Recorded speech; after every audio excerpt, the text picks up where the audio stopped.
Rick Schatz and Phoenix Rising FC look to keep the winning train a-moving here at Casino Arizona Field in beautiful Scottsdale, Arizona, as El Paso Locomotive come to town, looking to break up the hottest team that this league has ever seen. Tyler Terrence along with the ex-German pro Devin Kerr. So glad to have you with us. Pregame presented by Reese's Dental, as always. And Devin, while we take a look at the Western Conference standings, three teams are starting to separate themselves from the pack. Phoenix, Reno, and Fresno have been magnificent. Meanwhile, El Paso Locomotive have not won in their last 7, but still sit inside the playoff cutoff line. Multiple games in and around the top 10 that are 6-point swings. Austin Bolt hosting Los Dos, OKC Energy FC, and Fresno. They're 1-1 right now at halftime. And of course, Reno hosting the streaking Darren Powell and the Fighting San Antonio FC. Now is the time. We have officially entered the playoff race. Who's going to rise to the occasion? And for El Paso Locomotive, we talked about their struggles already. They have to find a way to get back to winning form. When you track all the way back to that April 13th matchup, Phoenix Rising came to town. They beat El Paso 2-0. If you look across this streak, when Phoenix has beaten teams, a lot of them had withered away. That wasn't the case for El Paso Locomotive. They went unbeaten in 9 matches to the tune of 6-0-3. Now they got to find a way on the offensive side of the ball to get things going. No Jerome Kiesewetter, Omar Salgado on the bench. Who is going to step up and help this attack going forward and provide that spark? And for Phoenix Rising FC, they have all the momentum in the world. They certainly don't need any help, but they got a little bit from Los Dos. Right here, Solomon Asante picks off the pass, goes around the keeper, and this was the goal that changed the complexion of the game, according to Rick Schatz. They somehow, someway grind out their 12th win in a row. Multiple games in a row. They got out in front and stayed out in front, but it's the comeback versus Real Monarchs. Most recently, Los Dos, and of course, the 4-2 versus Timbers 2. Character, the resolve, everything in terms of verbs and adjectives to describe this team, but resilient is currently posted in the dictionary with a Phoenix Rising picture next to it. Phoenix looking for lucky number 13 in a row. El Paso Locomotive trying to break them up and get back to winning ways. It's Phoenix Rising and El Paso when we come back.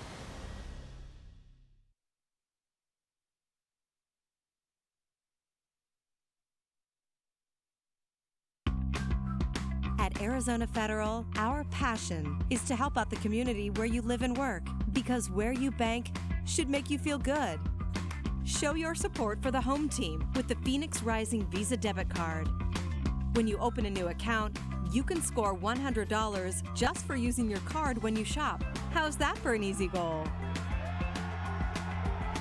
Be a part of our commitment to the community. Arizona Federal Credit Union.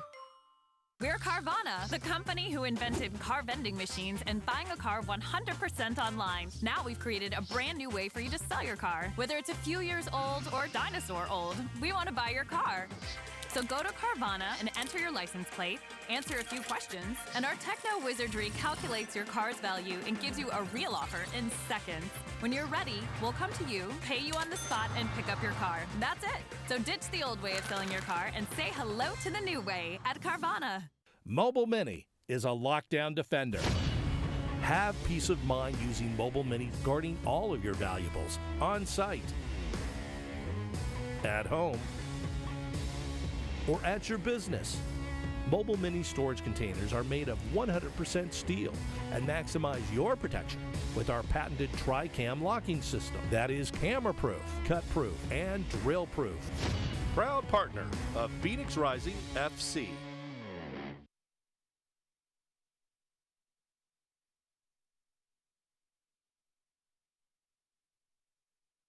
a favor and make like 2 feet of space so I can get this in the broadcast.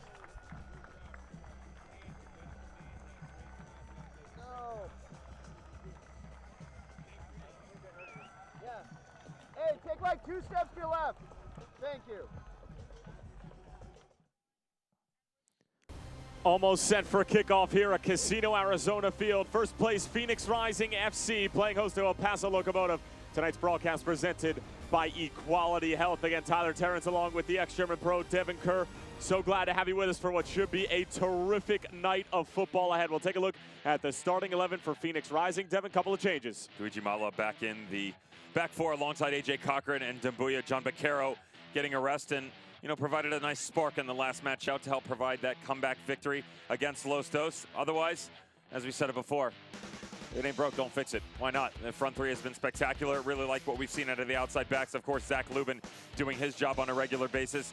For me, the key is with El Paso Locomotive, what is this shape going to look like going forward? Mark Lowry has a massive amount of injuries right now, 6 of which, one of guys is done for the season. We'll get to that a little bit later. But he brings in 5 changes. Contreras, Monsalves, and Toko on the back line, Ketterer, and Partita. Their issue isn't on the defensive side of things. 9 clean sheets, that's top 5 in the USL Championship. The problem is only 23 goals to show for it, 10 of which have come from Jerome Kiesewetter. That's 44% of your attack. That's not even on the bench tonight. He's not even in the 23. He's hurt, so still trying to find his way back in. What are they going to look like going forward? Got to find a way for someone else to step up. 4 guys with 2 goals. That needs to be better.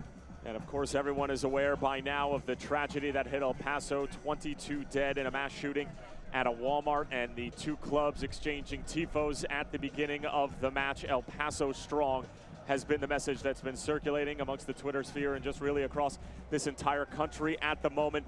The El Paso club, the owners have been outstanding in terms of their support. The entire community has rallied around the likes of Sebastian Velasquez and their teammates in terms of all that they've been doing to not only help the Victim Relief Fund, but there were also a couple of coaches who were trying to raise money for the El Paso Fusion Soccer Club. Those 2 coaches were part of the shooting, and there's just been an overwhelming amount of support from this community. And while the tragedy has struck, the response, the positivity surrounding this El Paso community, the first time that El Paso Locomotive is going to suit up, it's really been tremendous. And of course, Phoenix Rising fans rallying around their fallen brethren and this community of El Paso that has just been hit by another tragedy.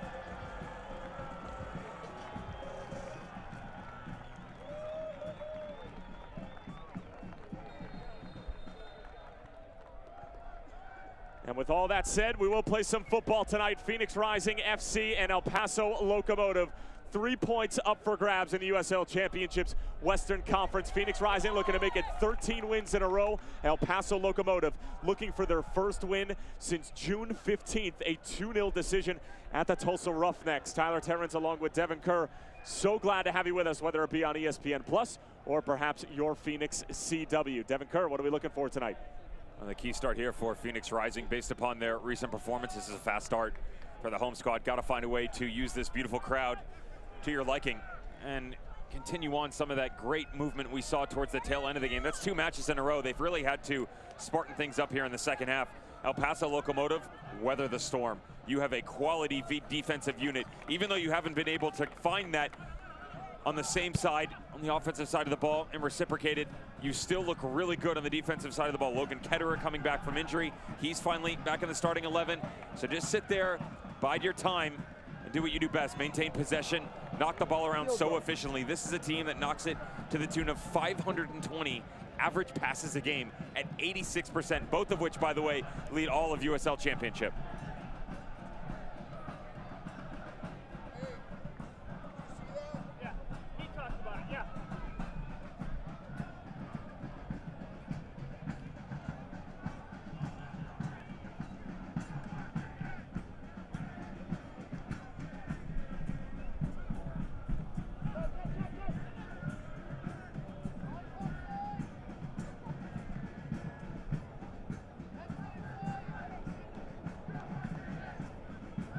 Luigi Mala. Good entry pass into Solomon Asante. Had that opening goal for Phoenix, and that come from behind. 3-2 win against Los Dos to make it 12 wins in a row. And we'll have our first involvement from our head referee, Guido Gonzalez Jr.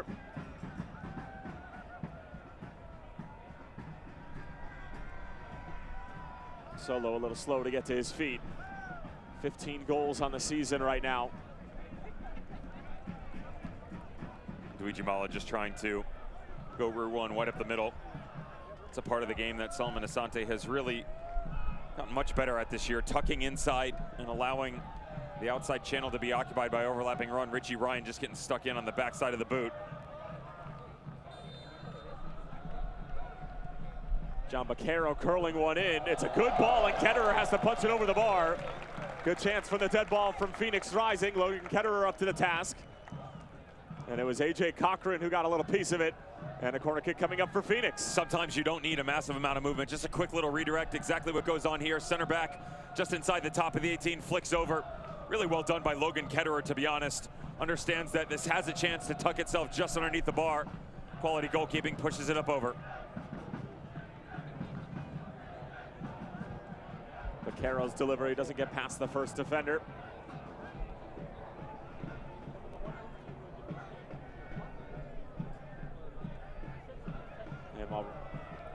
Mark Schantz has been trying to keep this lineup consistent as possible, also trying to give some guys some rest, and even said with John Baccaro coming on as a substitute at the halftime mark that playing a 45-minute shift compared to a 90-minute shift in the dog days of the summer can go a long way when you get into the likes of late October and early November, which is the type of football that Phoenix is used to playing given their run in the 2018 USL Cup postseason and the type of football that they want to be playing here in 2019.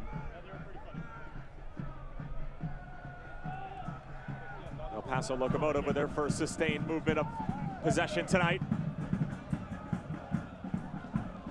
Here's Sebastian Velasquez, who El Paso Locomotive acquired not too long ago, and the last touch coming off of Phoenix Rising. And let's take a look at tonight's Mayo Clinic injury report.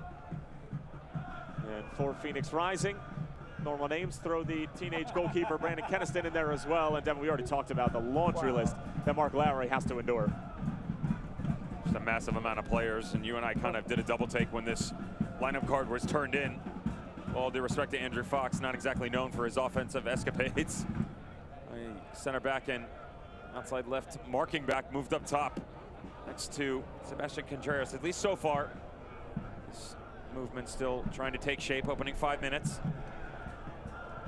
There's a good opportunity there for El Paso Locomotive. Phoenix Rising did well to get a touch to it. Here's Junior Fleming's on the move, trying to find Solomon Asante, but a bit too close to Yuma Monsalves.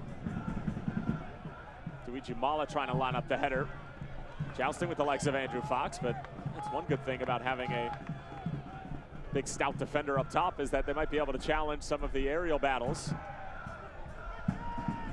Amadou Dia in for John, trying to help it along for Aguinaga. And then Toko will go all the way back. Now a good a time as any to take a look at tonight's All-SCO uniform report. Phoenix Rising in their red and blacks that they normally wear at home on Saturday nights.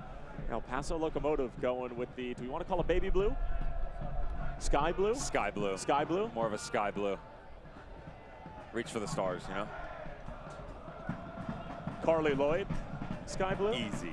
No, not that. Okay, Not we'll stay that. away from that. Yeah. We're a bit far from Rutgers University Agreed. here at Casino Arizona. East Coast, Field. West Coast. Yeah. We're reaching, but not that far. We're reaching to the sky. Exactly. And the foul called against Phoenix.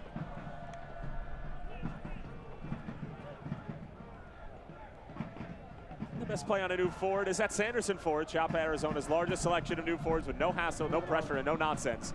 Sanderson Ford is America's most awarded Ford dealership for customer service. Shop Sanderson Ford.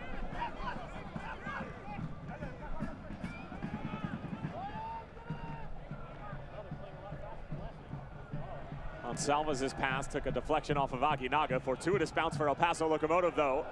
And a challenge from behind on Kevon Lambert, and that certainly has the attention of the referee. El Paso go quickly off the restart. Here they come the other way. Good ball into the middle. Headed away by A.J. Cochran. El Paso showing teeth in the opening 6.5 minutes or so. Velasquez turning. He's had a lot of success against Phoenix in the past. He's scored multiple goals against Phoenix Rising, including a terrific goal right here at what was then known as the Phoenix Rising Soccer Complex, as Sebastian Contreras' ball over the head of Zach Lubin and right in front of the Banditos. But Sebastian Velasquez, Devin, as you and I both know and both agree upon, Velasquez is probably one of the most dynamic number 10s to grace the USL over recent years. What you're seeing out of him over the past few games when he gets acclimated to not only his new surroundings, but this squad, more importantly, he's just trying to get back to game fitness. A guy who, in his time, short one at that in Korea, did quite well for himself, but still looking to get full match fitness underneath his belt, and that's something that does not come immediately. A different system for him. He admitted that gets the opportunity to take on a bit more of an offensive role. Doesn't have to start his runs as deep. Asante along for Dumbuya, has to recycle, keeps it in play. Baccaro. A lot of space for Lambert. He wanted to tee it up, falls for Asante, great little touch. Still Solomon Asante, was he pushed out in the penalty area? The answer is no, and probably the right no call from our head referee, Guido Gonzalez Jr.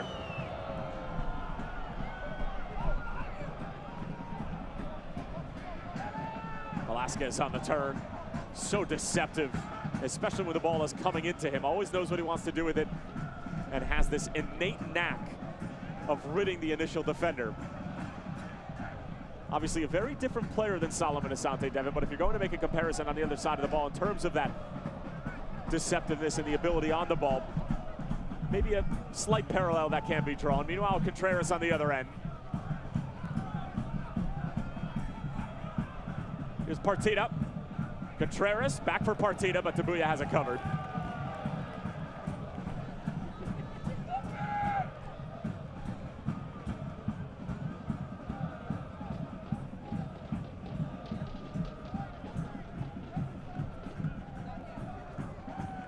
And El Paso Locomotive, before they went on this 7-game skid without a win, they had won 4 of their last 5 heading into that loss against Las Vegas Lights FC. And that'll put a damper on anyone's season, losing at home against Las Vegas, who was just woeful when they're away from Cashman.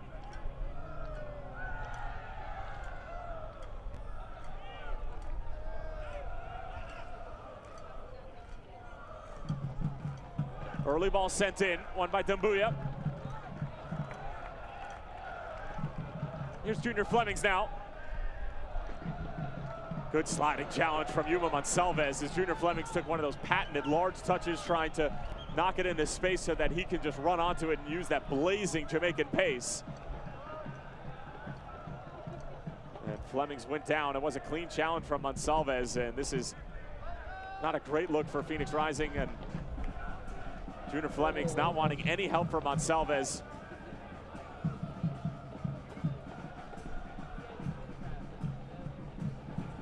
Grabbing onto that right knee. He's in a one-on-one situation on the left side. It's a good tackle. There's a trailing run at the end, but I mean, to be honest, man, this isn't enough here. Look, his legs are stuck up underneath him. He doesn't lift his legs up. The tackle's always a good one on the ground. Legs across his body. Nothing malicious about this whatsoever. The fan on the sideline needs to calm down. Everybody just take a breath. Inside of 10 minutes, Yuma got up right away, walked over to him. It's just a hard challenge, it happens.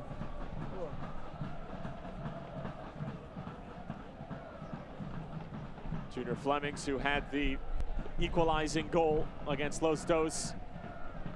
And it was such a great addition to this Phoenix Rising side. And he was one of the additions where everybody sort of looked on paper and said, yep, this makes sense. He's played this style of football before. He's electric on the ball. He has an incredible work rate. He just fit in immediately. But then if you look on the other side of the coin, maybe in addition like Adam John, maybe in addition like Mustafa Dumbuya, those were the ones where you weren't necessarily sure how that was going to work out, as Flemings appears to be all right and will be able to continue. Do they work out, and do they work out on a regular basis? That's one of the things within this organization. And this is a good talking point. They were spoiled. How could you not be? With all the talent that's been pumped through here, and you got guys like Chris Cortez, Didier Drogba sitting up top, I'm immediately talking about the reference to Adam John. How does someone step in and fill those shoes? That is not an easy ask. I think he's done quite well for himself. And Dumbuya on the right side, that was always a question mark last year, to be fair, and who was gonna occupy that role? They tried out a boatload of pieces. And finally, they seem to have gotten their guy. Probably one of the talking points this offseason when you roll through everything in terms of depth is going to be that right back position. How do you find someone to give Dumbuya an opportunity? Kind of a rich get richer. You look at Man City in the Premier League, that's one of the references that you can immediately make. Guys like LAFC and MLS. Speaking of Man City, Phoenix Rising are getting close to the mark that was set by Pep Guardiola's club in terms of wins in a row at 14. Tonight would make it 13 in a row for Phoenix, as tempers flaring a little bit between El Paso and Phoenix, and specifically Sebastian Contreras and a couple of players on Phoenix Rising. It's this elbow right there, just leaning into Luigi Mala. There's no reason for it. This player had the opportunity to bring it down. Don't want to give extra opportunities to the likes of Adam John and AJ Cochran. Vaquero, good ball in. Last touch, it looked like came off of El Paso, and a corner kick coming up for Phoenix Rising. And corners, as always, presented by our friends over at Carvana. So John Vaquero has gone right down the middle both times so far. Sitting right at the top of the 18. You just wonder if maybe they switch things up now. Something deceptive. They always like that near post run by one of their big men to get a flick on and look for someone trailing on the back post. Also like it when they play the two-man game. They don't have anybody in the near vicinity to go that direction. Vaquero, loop ball in, looking for Lambert. It's loose in front, shouts for a handball, and it's not given. Basically every fan behind the goal, Kevon Lambert, John Vaquero, Solomon Asante, everyone who was on the scene. Flemings is claiming that it was just simply batted out of the air. As this ball gets floated up, wide eyes on the back post, loads of big bodies. You have to wonder, how does the referee miss this one? That's Drew Becky on the back post, his left arm raised very high, right in front of Kevon Lambert. It 100% hits his hand. And both the referee and the fourth official and the linesman miss it. That's one of those calls as a coach, if it's not made, it's sort of one that you just need to laugh off at this point. As Hamid Diaz sends it back in, Ketterer spills it in front, it was dangerous, and cleared away by Edson Partida.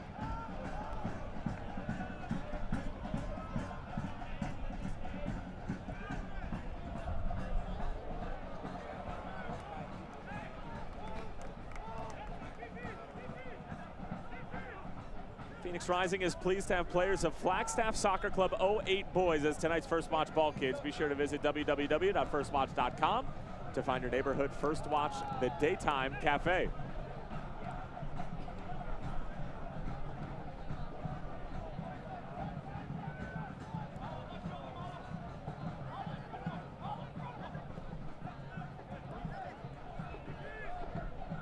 Phoenix Rising trying to lock in El Paso, coming off of that 3-0 drubbing against New Mexico United.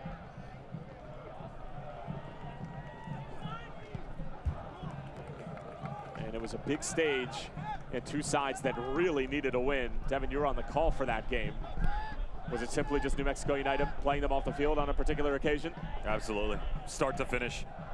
You know, when this team started earlier this season, the conversations one-on-one with Mark Lowry were, I'm lacking that presence up top. We don't have anybody to stretch the field.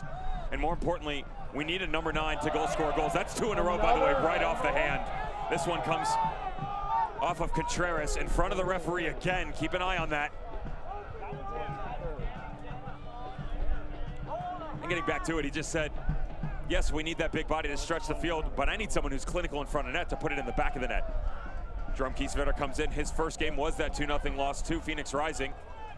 And then he went, put 10 in the back of the net in 11 games. He had a 3-game drought, picked up a little knock, and now he's trying to find his way back. So he's got 10 and 14, but we talked about it. 44% of their goals are coming from him. That is just too big of a number when you don't have the ability to spread it out somewhere else. Rebellon, first time effort from the defender Andrew Fox, and it trickles into the hand of Zach Lubin. Accidental touch from Solomon Asante ends up working out. Vaquero. Oh, Solomon Asante somehow gets it away from Vaquero. He gets cleaned out from behind by Partida. And the referee needs to be careful here because Phoenix, as well as El Paso, have already started this game out physically. Phoenix have had a couple of calls not go their way. But it's just more mouth-watering skill from Solomon Asante. Something that Phoenix fans are fortunate enough to be accustomed to every single time Phoenix is in town. Asante trying to curl one in and not handled properly by Chiro Antoko. And a corner kick coming up for Phoenix. Fastest player ever to reach double-digit goals and assists, Solomon Asante, the Ghanaian, has been nothing short of sensational. Devin, am I crazy in saying that he's a front runner for MVP at this point? Not hard whatsoever to put him right in there. You don't want to pin it in just yet, but based upon the season that he's had and the numbers that he's putting up, hard to argue against it. Dia lofted towards the back post, but nobody home for Phoenix.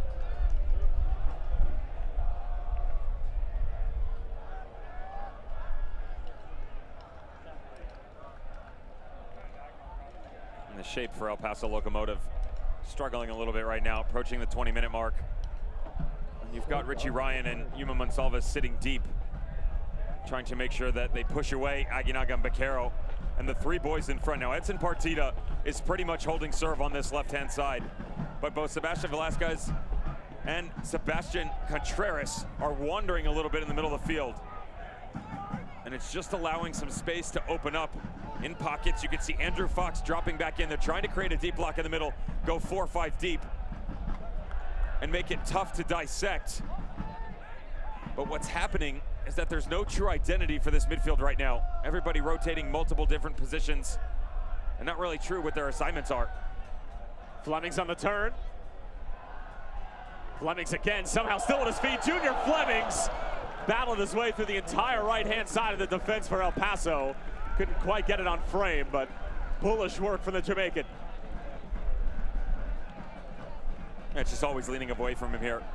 Keep an eye. Takes a little touch out in front of him, and he's already coming back off of it. A little stop and start, but this one right here, when he pulls it back through his legs, it comes across. Little touch outside, and always on the back. That's really hard to get your hips around it. Put enough power as well to make sure it's swerving away from Logan Ketterer, and then bring it back inside the post.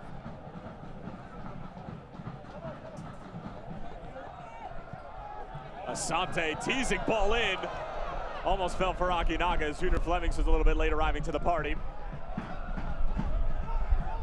And notice the attack. This is what I was talking about. Contreras has now come all the way over left next to Partida. There's no presence in the middle of the field, and the rotation from Velasquez has come deep. Andrew Fox was over, so they're basically waiting on the overlapping runs from James Kiffey and Rebellon to account for those midfielders going forward. That's why they've been lacking the attack once they push over half field.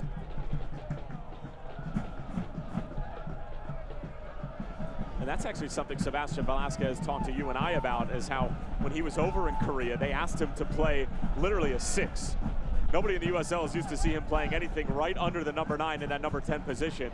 And it's allowed him to have a bit more versatility, and certainly has to be nice for Mark Lowry to be able to play him in a bit deeper of a position, as Solomon Asante looking for options, finds one on the right wing with Mustafa Dambuya.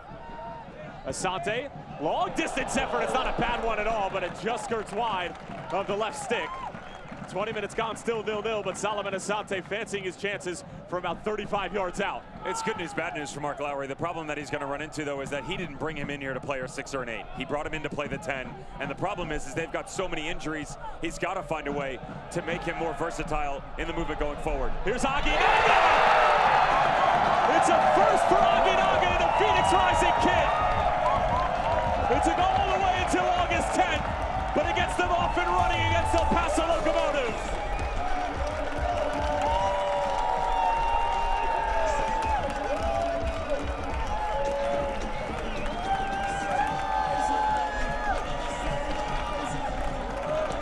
You can see what it means to the Spaniard.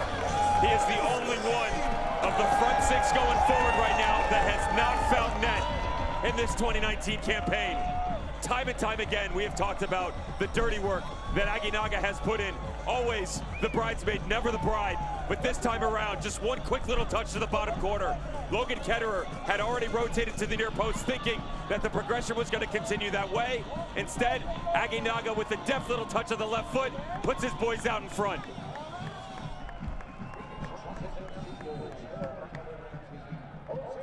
I don't know if there's any player on this Phoenix Rising roster who has not scored that deserves it more than Jose Aginaga. Rick Schatz always gushes about this kid's work rate, the mentality, the professionalism that he brings to training day in and day out. Devin mentioned it, but it bears repeating. Jose Aginaga finally gets his goal. He's got a handful of assists on the season, but finally able to find the back of the net. And these games where Phoenix get goal-scoring production from unlikely sources, those are the games as an opposition that you need to be really concerned about.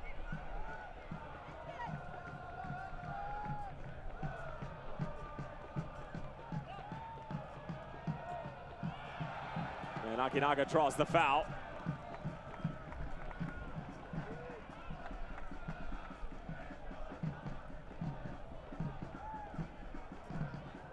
So now for El Paso Locomotive, trailing Phoenix Rising FC, quite literally the hottest team in the USL Championship, who have the record for most consecutive wins in a season. currently sitting at 12 and what would be 13 if the score is to hold. And Dambuya is offside. Now interesting, over this past 5-game stretch, the RGV win on the road, impressive, 6-0 Austin, Tulsa, and then they come back against Lowestoft. It's only the second time out of the 12 goals that they scored where they put one away in the first half. This is a team that has struggled to get out of the blocks recently, and we said a fast start would prove quite profitable. Here's John.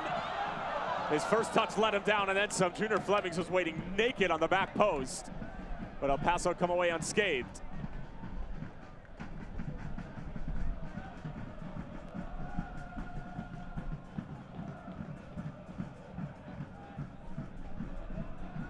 There's only been one team to fall behind Phoenix at home this year and then retake the lead, although it still ended up in a loss. And that is Portland Timbers too. As that's an easy enough save for Zach Lubin, coming by way of Sebastian Contreras.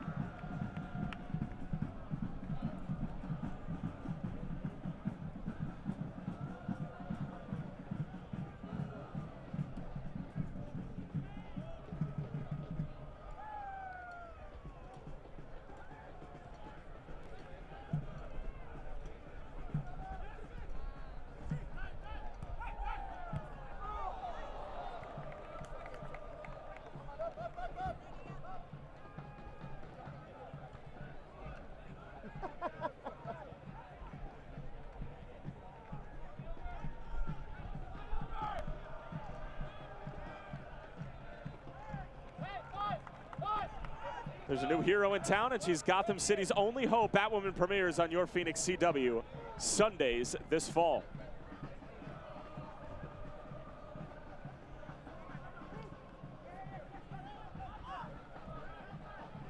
This is what El Paso in their inaugural season are slowly but surely becoming known for, and that's out-and-out possession. What they've been able to do with that possession and how purposeful it's been. Devin, I'll leave that analysis up to you, but I think it's pretty blatantly obvious considering where El Paso sit in the standings and their conversion rate, as that's a poor pass from Amadou Dia. Contreras, Fox gets it across, here's Partida, and El Paso Locomotive respond emphatically, and it's Edson Partida. A massive road goal and a massive uplift for El Paso. It's 1-1 here at Casino Arizona Field.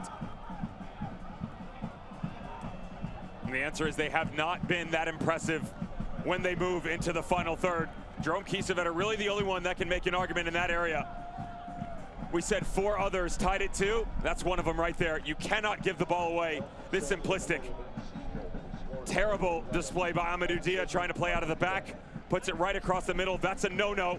Lovely little touch by Andrew Fox. Puts it out in front of Edson Partida. Look at the way he takes it off the outside of his foot. 9 times out of 10, this is going back post. Brings it across his body. Nice little cut. The draw drifting away from Zach Lubin. What a response from the visiting squad. Edson Partida, his 3rd goal this season.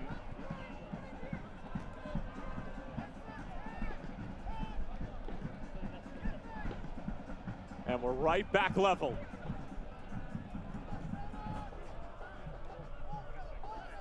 Talked about the last time that these two teams met in April. 2-0 decision for Phoenix Rising at Southwest. Dambuya races to keep it in play.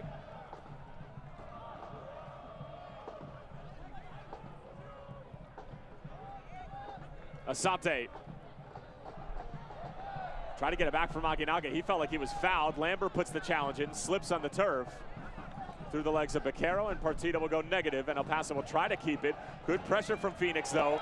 That's a scissor challenge and a dangerous one at that from Partida. Referee says play on. They're moving the ball really well.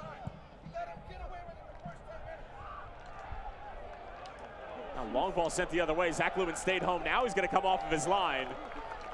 And Ala Manuel Neuer, about 35 yards away from home.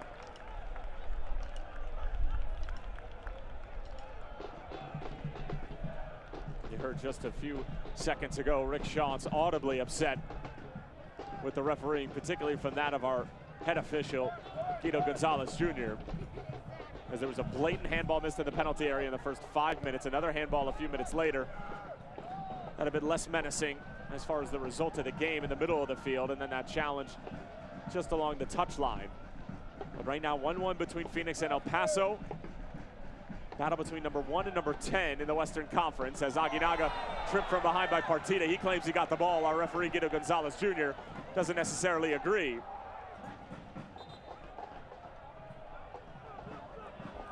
With the repetition that Edson Partida is starting to show up on the disciplinary side of things, you have to imagine this is going to be his last warning.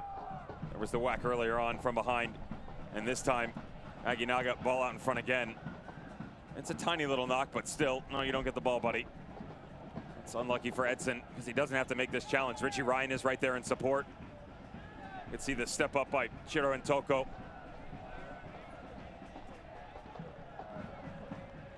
And John Beccaro once again standing over it. Third time from a similar situation. As we mentioned before, both of these have been quite direct. Just wonder if they change things up a little bit here. Beccaro goes direct in looking for Lambert, but it just skirts past the likes of Lambert, Cochran, and Amadou Diab. Thanks to our friends at Jackson's Car Wash, you get a free car wash with every Phoenix Rising ticket. Visit phxrisingfc.com/Jacksons for more information. This is something Phoenix is going to struggle with, breaking this El Paso Locomotive team down.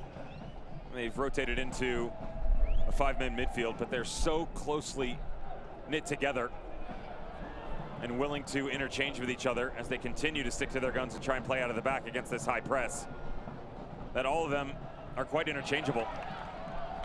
Lambert put the initial challenge in. It was just out of the reach of Beccaro, who couldn't quite corral it. And now Phoenix have a bit of a problem with a lot of space being opened up for El Paso. Rebellon in for Andrew Fox. He wins the initial header. Cushioned down, and a good challenge from Lambert from behind. Velasquez now bringing it down, trying to turn on that left foot, goes back to his right. Velasquez now with his right foot. It looked like it took a deflection, or did it?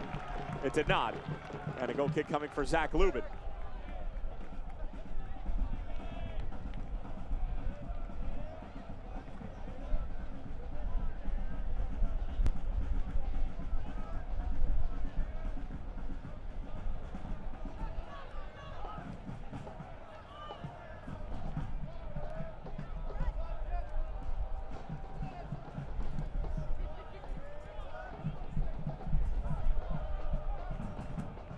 Luigi Mala, long ball the other way, hoping for Flemings, and Rebellon will happily see that out of play. Devin, two sides that have very similar styles in terms of their philosophies when keeping the ball. Problem is that hasn't been very impressive from either one so far, has it? Choppy would be kind, as we know what these teams are capable of. Just a little off their mark so far. There's Mark Lowry trying to find a way to band-aid this squad until he gets all his pieces back. As we mentioned, winless in their last 7. One of the teams that was one of the hottest in the Western Conference up until that point. Asante, was he taken down? The referee says no. Dambuya goes to ground. That's a clean challenge.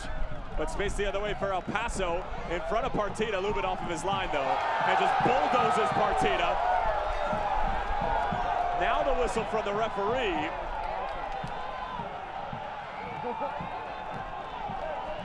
And tempers flaring between these two Western Conference sides that have only known each other for a little more than 120 minutes.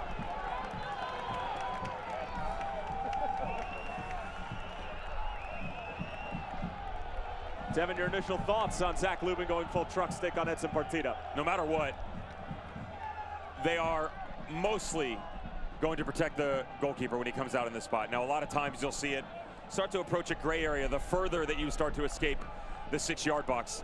This is at the top of the 18, but this initially starts on the other end with Solomon Asante. Quick little turn. Now, does he get whacked here by James Kiffey? He does get a step on the right boot. They start to go the other direction. There's the outlet pass by Yuma Monsalves. Now, right here, Zach Lubin, both hands. And here's where I have no problem with it.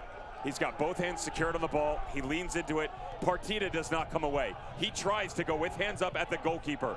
Every single time that this goes that way, the goalkeeper has the right to protect himself. I promise you, Logan Ketterer on the other end would be doing the exact same thing, especially the way that tempers are flying right now.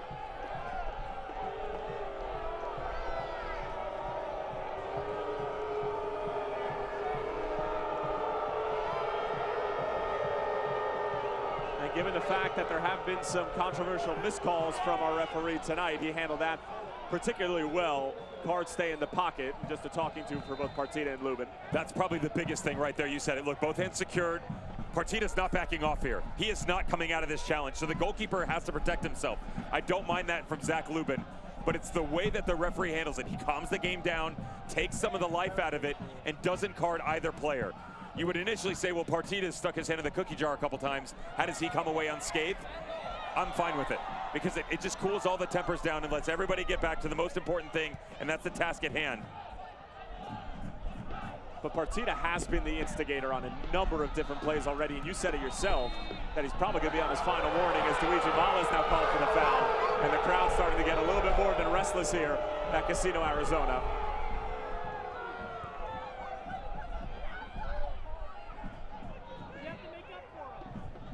Velasquez knocks it out wide. Rebellon working on Abadutia. Now it's Fleming's the other way. Ton of pace, ton of quality.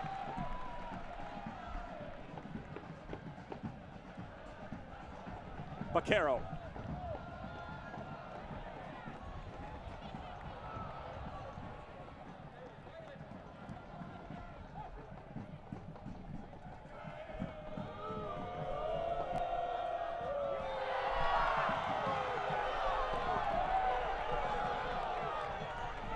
Baquero called for the foul. That was certainly the right call from the official. Just an outstretched leg from the Spaniard.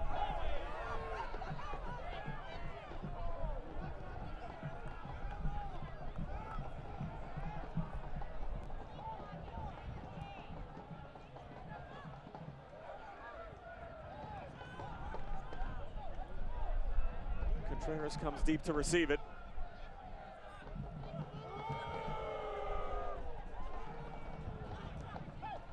Edson Partita, not exactly a popular man here in the desert at the moment. Luigi Mala can't quite handle it.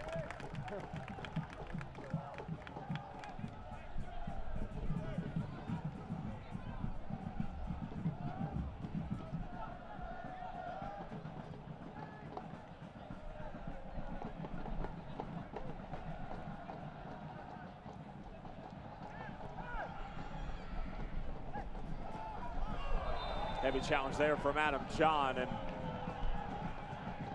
this game that had a really good flow to it despite some choppy possession is significantly slowed down since that incident between Partita and Zach Lubin a few minutes ago.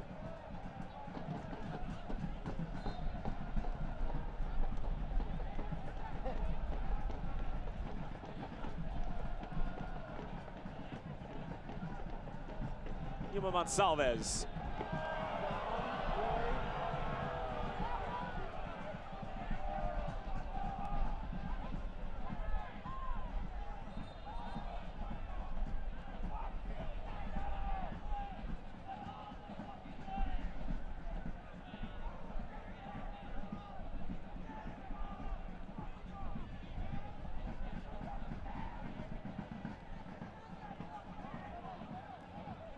Toko. Lambert, good challenge from behind. It falls for Baquero now. Baquero, nice little cutback. Aguinaga, sliding challenge. Fleming's on the first time. And it's going to be a foul right at the edge of the area.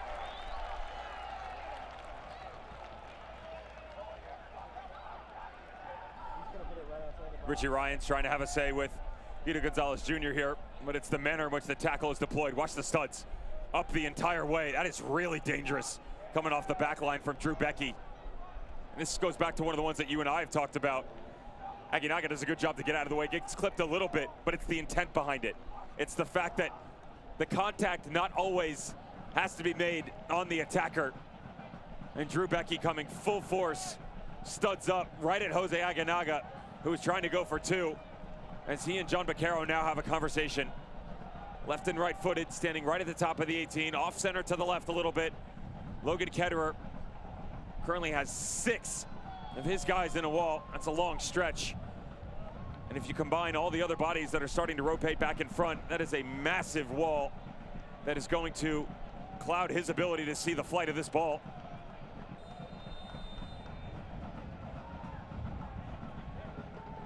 It's Baquero and a great save from Logan Ketterer. How on earth did he see that? More traffic than rush hour in Los Angeles, but somehow Ketterer an outstretched paw to keep it at 1s.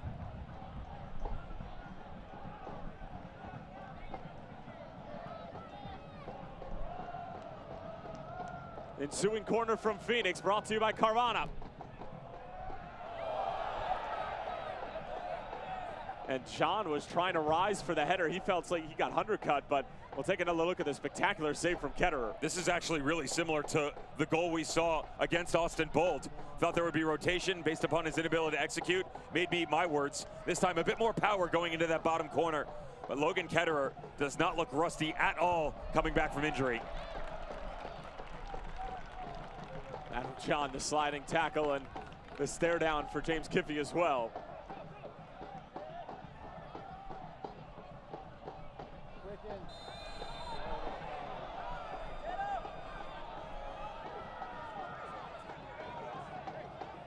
And John, a really heavy challenge, and looks like he's going to get a card as well.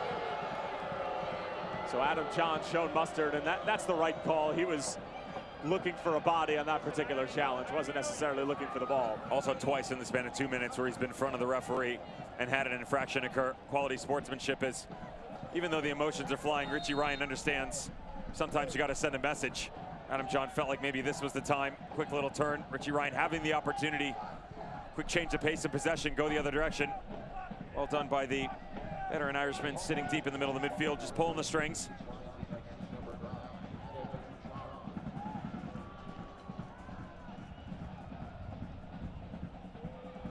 Sebastian Velasquez, big switch over for Edson Partida. And the fans here at Casino Arizona Field letting you know how they feel about number 11, Guido Gonzalez Jr. A great first touch to lay it off for John Baquero. Solomon Asante playing out of the challenge. And now a yellow card for James Kiffey. And that might be his first, maybe his second on the night. If anybody's going to get a card on the field for a Paso, you figured it was going to be Partida. Anybody else but James Kiffey. He fouls him, but it's the tiniest of touches. Solomon Asante knows the challenge is coming, and it's just a quick little touch around him. He's willing to take a little knock on the right side. James Kiffey steps back immediately. There's not a massive amount of negligence on the tackle there. See that quick little glance from Solo right before the ball comes in. He knows exactly where he was standing. Baquero around Ryan. Great little cutback. Baquero now curling it in, and Toko gets ahead to it. Lambert trying to bring it down.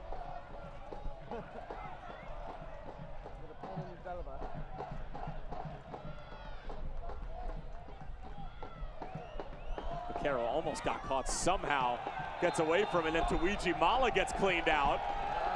And Phoenix won another card for El Paso's transgressions, and this time it's going to be Contreras.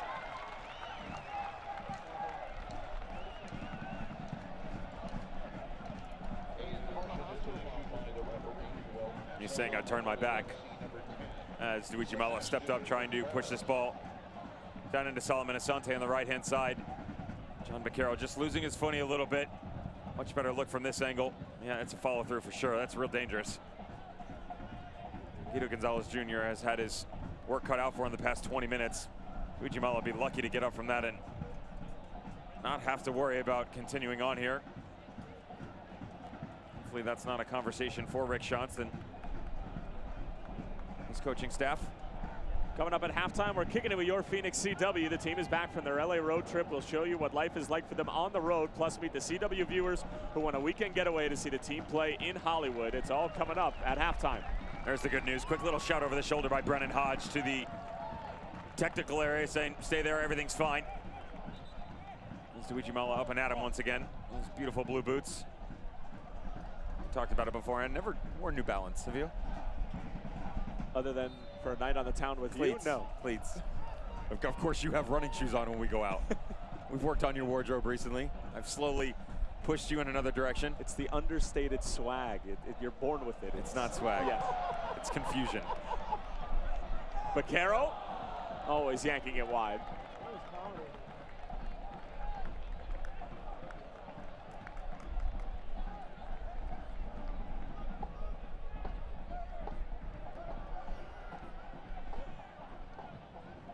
Logan Ketterer, one massive save on a John Baquero free kick in this first half. Couldn't quite do anything about the perfectly placed finish from Jose Aguinaga from about 17.5 yards away. His first since joining Phoenix Rising during the 2018-19 offseason. And then the quick and emphatic response from Edson Partida. Hence the 1-1 scoreline. Asante looking for John. Really good physical matchup there between he and Chiro and Toko. Asante caught an elbow to the face from Kiffy, and that's going to be a second yellow card for Kiffy, and he's shown a red. El Paso Locomotive diminished to 10 men right before the halftime whistle. James Kiffy probably did not deserve the first yellow card, most certainly deserves the second. And an early shower for James Kiffy, a veteran's veteran who knows much better than that. And a twist in the tail.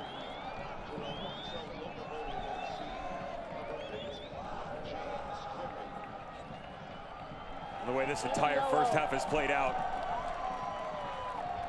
you felt like something else was coming.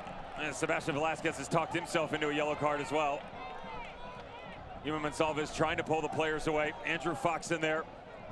Solomon Asante just applying some pressure here. And he throws that right elbow. I'll tell you what, whether he connects full force or not, leans in with the left arm, throws the right arm around. 100% a yellow card. You said it best. Did not deserve the first, but the second one, most assuredly, James Kiffy. And you gotta feel for El Paso a little bit here, but they put themselves in this situation as well. Both Phoenix and El Paso high on emotion.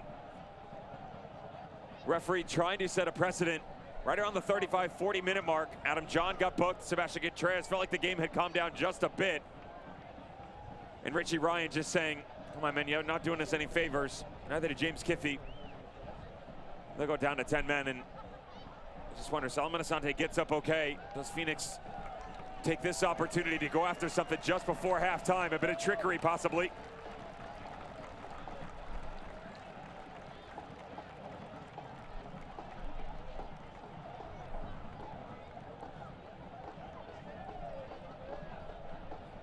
The physical play that we've seen, Dev, I mean, would you say that that's Mark Lara and El Paso Locomotive trying to maybe turn this into a bit of a street fight with Phoenix, or is it just the way that the game organically unfolded? It's the first two comments you mentioned, and also the referee's inability to navigate troubled waters. I mean, to be fair, he let this game open up. When you let things go, and then you turn around and say, no, now I'm going to be strict. It's like letting a young kid run around the house with a bag full of candy and then trying to rein him back in. That's not a good look whatsoever. And both teams continue to take the rope that they were given. But the inch turned into a mile. And now El Paso Locomotive had a hill to climb. It'll be Baquero. Cochran couldn't quite get a touch to it. Partida now. Closed down by Baquero is Sebastian Contreras, but a goal kick coming for Logan Ketterer, so Phoenix can't quite capitalize on the makeshift corner that they earned due to the chicken wing from James Kiffy, the ensuing red card. And we should keep in mind that it was a straight red card that he was issued. He did not show the second yellow card. I saw a second yellow card in his left hand. Whether or not it came up on the camera or not is a different story. Fair enough. It's possible he didn't. But the yellow card was issued to Sebastian Velasquez, who got one that was for later. dissent. Yeah, that I was talking about initially, okay. Absolutely. The thing for Mark Lowry that he has to figure, a silver lining here, you don't immediately have to go to your bench. You've got Andrew Fox. He just tucks him right in at left back position. So you don't have to make a tactical change. You could just sit in a block of 10, get into the dressing room, have a conversation. You don't need to make a change whatsoever at this point in time. The one thing you do have to worry about is your yellow cards, and all of them that have started to come back and forth now. And now El Paso Locomotive really upset with perhaps some simulation on the part of Jose Aguinaga. Richie Ryan went rushing over.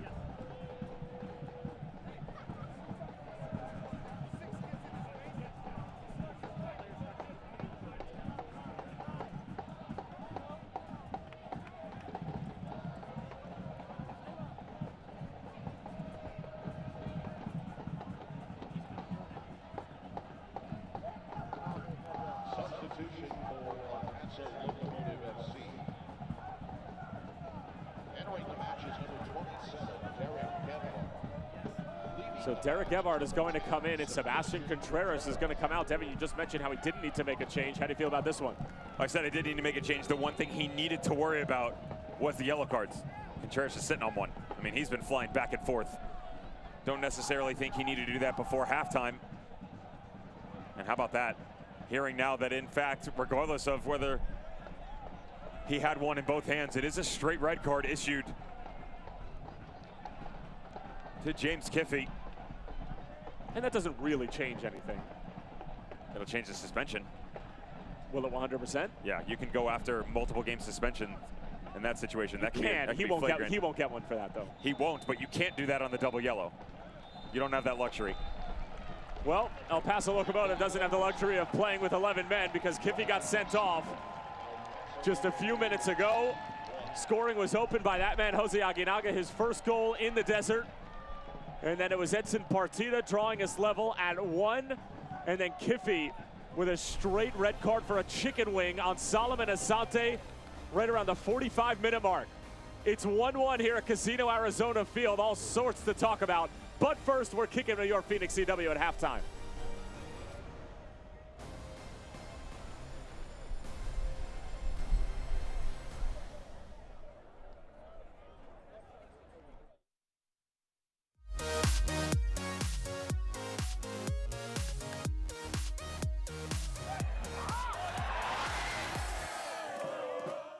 Hi, I'm Haley Francis, and you're kicking it with your Phoenix CW.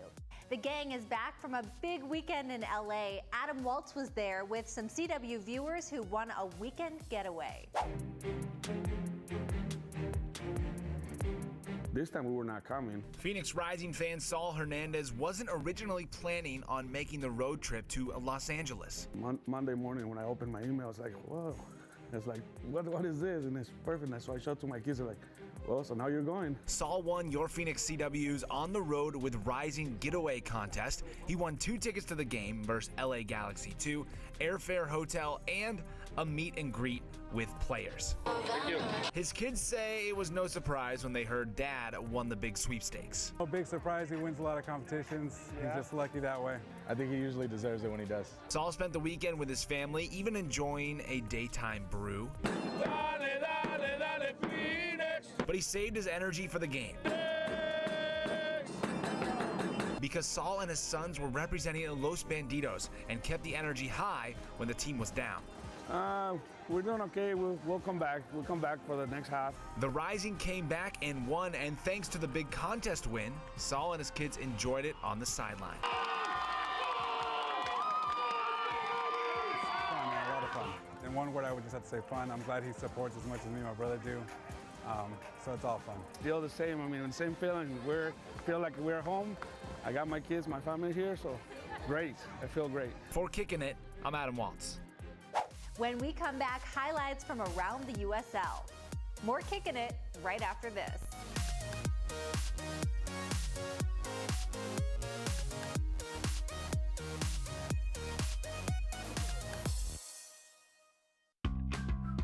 At Arizona Federal, our passion is to help out the community where you live and work, because where you bank should make you feel good.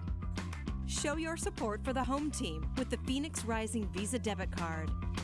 When you open a new account, you can score $100 just for using your card when you shop. How's that for an easy goal? Be a part of our commitment to the community. Arizona Federal Credit Union. We're Carvana, the company who invented car vending machines and buying a car 100% online. Now we've created a brand new way for you to sell your car. Whether it's a few years old or dinosaur old, we want to buy your car. So go to Carvana and enter your license plate, answer a few questions, and our techno wizardry calculates your car's value and gives you a real offer in seconds. When you're ready, we'll come to you, pay you on the spot, and pick up your car. That's it. So ditch the old way of selling your car and say hello to the new way at Carvana. Mobile Mini is a lockdown defender. Have peace of mind using Mobile Mini, guarding all of your valuables on site, at home, or at your business. Mobile Mini storage containers are made of 100% steel and maximize your protection with our patented Tri-Cam locking system that is camera-proof, cut-proof, and drill-proof. Proud partner of Phoenix Rising FC.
Fortune can hit from here. Oh!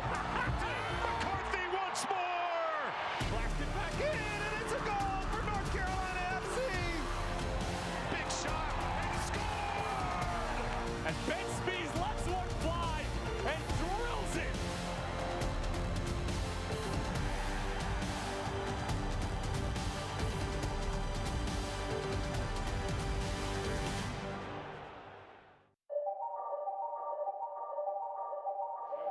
Fit in with Bethlehem and really Philadelphia. Prater lofting, header snap in. New Mexico to run away with it. We have stealing it now. The ball. Fortune can hit from here. And how about North Carolina FC? Cooper gets the return ball. Now Chavez to have a goal! What a strike from Ivan Chavez! His fourth of the year at Fresno FC. Moto clipping it in towards the... Oh, what a save! Sendejas in a second save! Dos Santos was in behind. Oh, that's the one.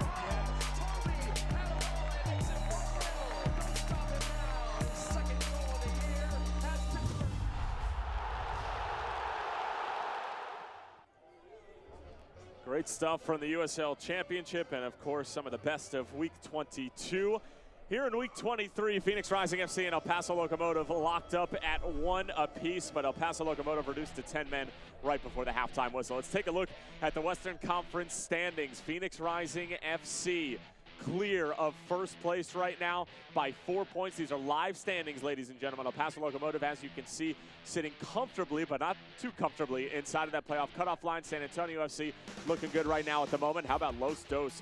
We're down a goal, scored 3 unanswered. They're cruising right now in 7th place. Who'd have thunk it back in March? Let's take a look at some news and notes from around our wonderful USL Championship. Phoenix Rising looking to make it 13 in a row. You know all too much about that. Loudoun United opens up Secker Field with a draw against Charlotte Independence. First goal at Secker Field. Trivia question goes to Valentino Sabello. First professional goal for Charlotte Independence since coming over, since beating them in the U.S. Open Cup. And El Paso Locomotive, we've already talked about all the things that they've done to support the El Paso community in the wake of that mass shooting at a Walmart that featured 22 dead. Our thoughts and prayers continue to go out to those affected by the tragedy. We're moving through halftime, 1-1 between Phoenix and El Paso.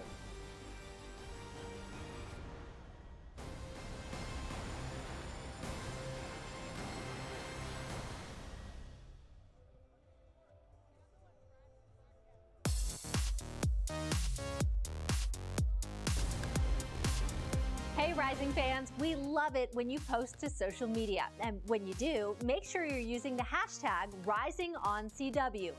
Instagram, Twitter, and Facebook. We want to see your spirit. Hashtag RisingOnCW.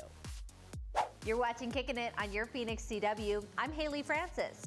Ever wonder what it's like for the team when they travel for away games? Chloe and Adam give us a breakdown of an away game day.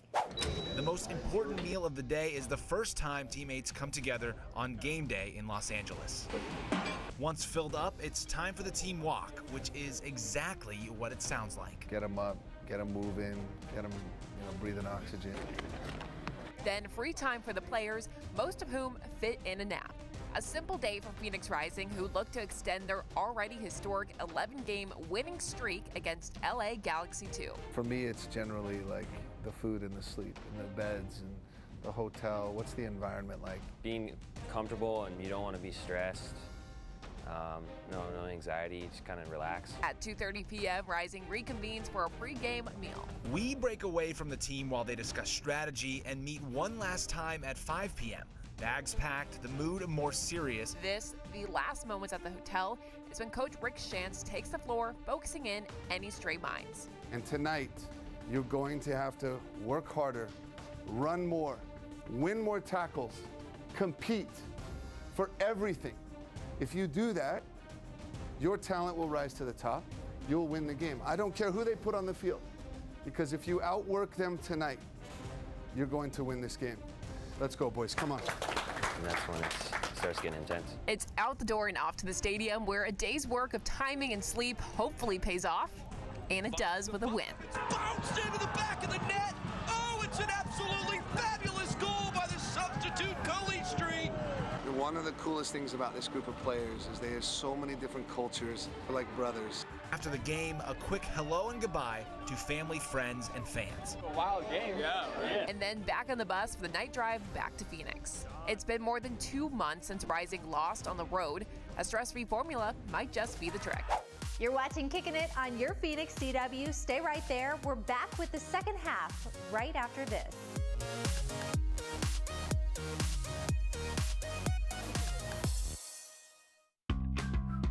At Arizona Federal, our passion is to help out the community where you live and work, because where you bank should make you feel good.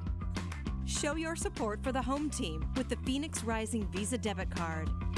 When you open a new account, you can score $100 just for using your card when you shop. How's that for an easy goal? Be a part of our commitment to the community. Arizona Federal Credit Union.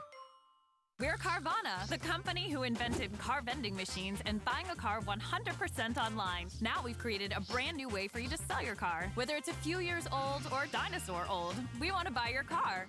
So go to Carvana and enter your license plate, answer a few questions, and our techno wizardry calculates your car's value and gives you a real offer in seconds. When you're ready, we'll come to you, pay you on the spot, and pick up your car. That's it. So ditch the old way of selling your car and say hello to the new way at Carvana. Mobile Mini is a lockdown defender. Have peace of mind using Mobile Mini, guarding all of your valuables on site,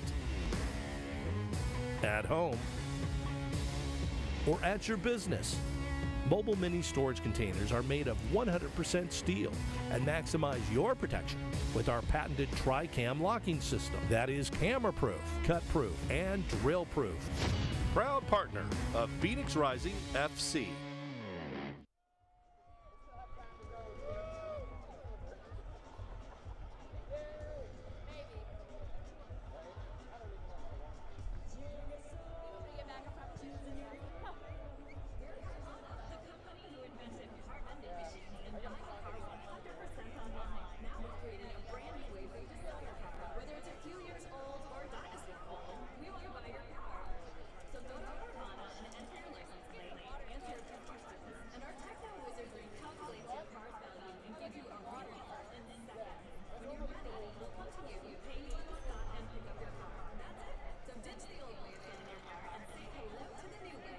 Almost ready for the second half here at Casino Arizona Field. Tyler Terrence along with the ex-German pro Devin Kerr. El Paso reduced to 10 men after James Kiffey got sent off. Edson Partida as well as Jose Aguinaga have got onto the score sheet for El Paso and Phoenix Rising respectively. Devin will start out with controversial no call.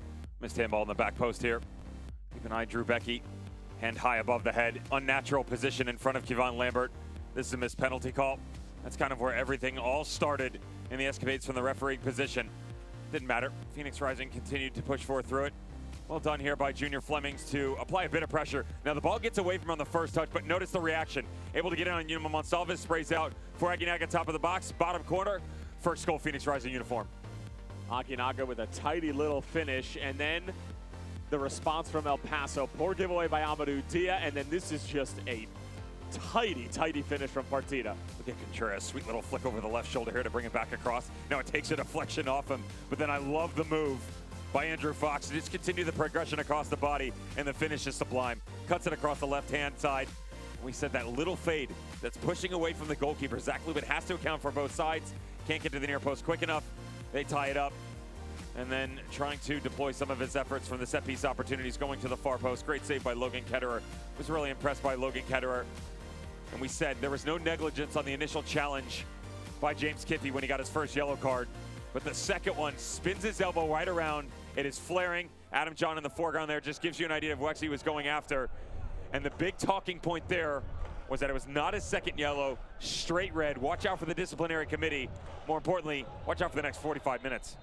Well, it was certainly a very physical, high-tempered 45 minutes at the start of this match. We'll see what the second half has in store.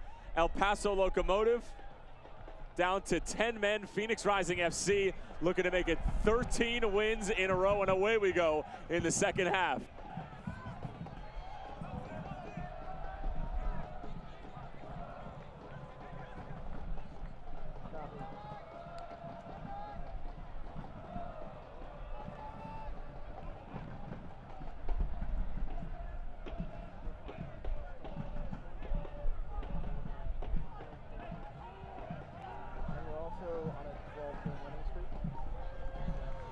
Here's Junior Flemings.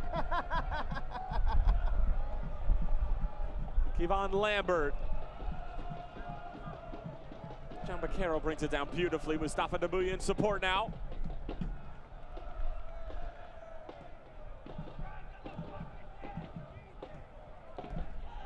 Solo tried to bounce it right back to Baquero. He gives it away. And Toko. It's over for Rebellon. Heavy challenge from AJ Cochran, stays in play. That'll send a message to the substitute. Think twice about running back over left-hand side of the shoulder of AJ Cochran. Well done by the center back to connect on the 50-50 challenge. More importantly, getting the ball first. And for El Paso Locomotive to have any success here in the second half, they're going to have to maintain the discipline on the defensive side of the ball and try to utilize the speed of Derek Gebhardt up top. Long balls into the corner, get the ball out in front of him, let him run. Here's Edson Partida trying to slide one through for Derek Gebhardt. It's a good ball.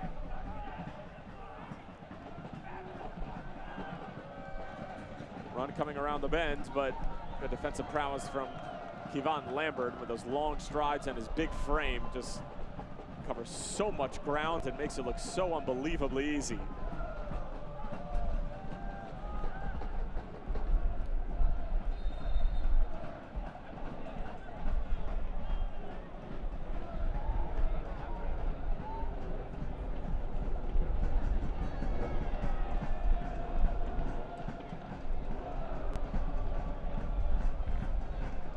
Had a little glance down at the computer screen. I pointed to you and had a little laugh. It's kind of funny, the succession of cards we saw. Adam John started in the 40th.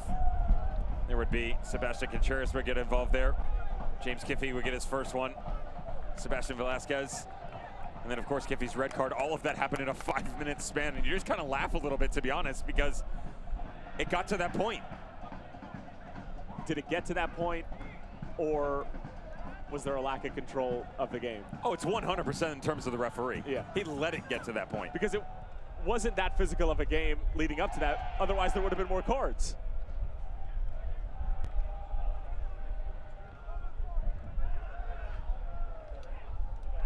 Good touch from Amadou Dia. Adam John now trying to find Baquero. And Toko got a slight touch to it, almost just grazed the ball rather than hitting it cleanly as Sebastian Velasquez gets bottled up. Kevon Lambert over for Junior Flemings, and Phoenix will go again. Bottled up by Rebellon, no. Aginaga gets a touch to it. Mark Lowry not thrilled with the lack of care that El Paso have been displaying when on the ball. But it can be difficult, especially when you're down a man against a team like Phoenix that continues with that press. Aginaga with a beautiful ball in his space. Here's Dabuya, first time delivery.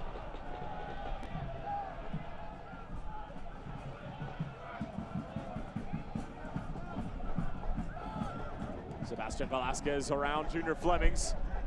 Now sliding one through, good ball. Here's Derek Kephart, the substitute, stood up by Amadou Dia. Excuse me, that's Luigi Mala. Those two get tangled up. Mala just sort of shrugging him off.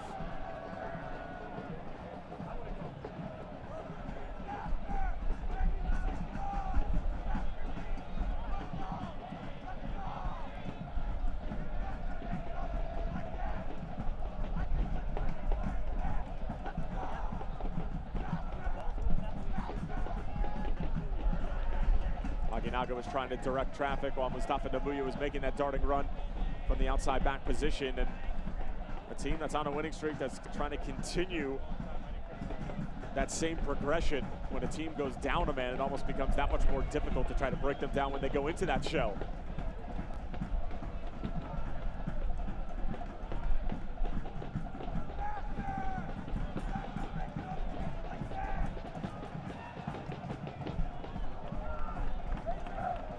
See when El Paso do win the ball back, Devin, there's only 2 or 3 players that are moving forward. You have to be careful when you do try and counter, even though Phoenix Rising plays a very high line. On the defensive side of the ball, they are able to track back so very well. And even though El Paso Locomotive might see a window of opportunity present itself, you still have to take such care of the ball and do exactly what Kevon Lambert was not doing there, unnecessarily giving it away. So these 2- and 3-man games, you have to be careful. You're going to start running the other direction.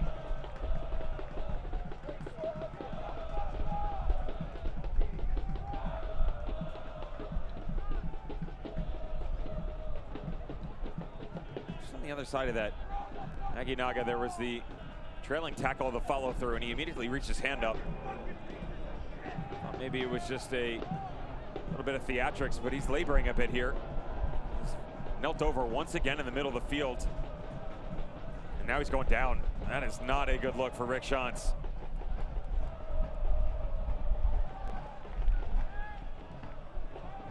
Dabuya calms it down for Phoenix, and now Phoenix are getting the word that Jose Nagi is down, and they're gonna need to stop play for a moment. And he's grabbing on to that backside of his right leg, almost as glued.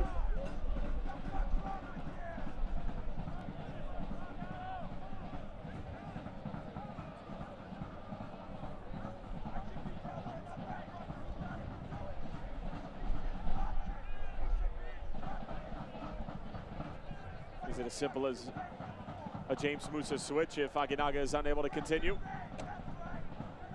Bringing on Joey Calistri. I want more offensive firepower going forward. I'm not necessarily sure I've seen enough out of Kevon Lambert on the offensive side of things, though obviously he's playing a much deeper role, and you could go James Musa and move Lambert up a little bit. Just that high power energy, the precision on the ball that you've seen out of Rising, not only the course of this 12-game win streak, but what they've able to accomplish in their games really isn't there right now. And you can sit one deep in the likes of James Musa. You can bring on Joey Calistri. I just like the offensive press a lot better from Joey Calistri. You are getting word on the sideline that a couple of the guys warming up. James Musa has been called over to the bench. Now, whether he's pulled on or not, it's a different story. But notice the past couple matches how the midfield 3 have just been off a bit. And that rotation in the second half has provided that spark. But Rick Shantz has been real keen on the fact that I'm going to give the opportunities to the guys. Obviously, you want them to perform on game day, but it's the training midweek and what they're showcasing each and every time they come to work. During the practice sessions, the tactical movements, that's who's going to get the opportunities. That's why you've seen a lot of rotation in that midfield three. Well, to be honest, the starting ones haven't really proved up to the task in the past few games. And Aguinaga stands on the sideline waiting to come back in. And Aguinaga back out onto the field. Pretty surprising given how much pain it appeared he was in.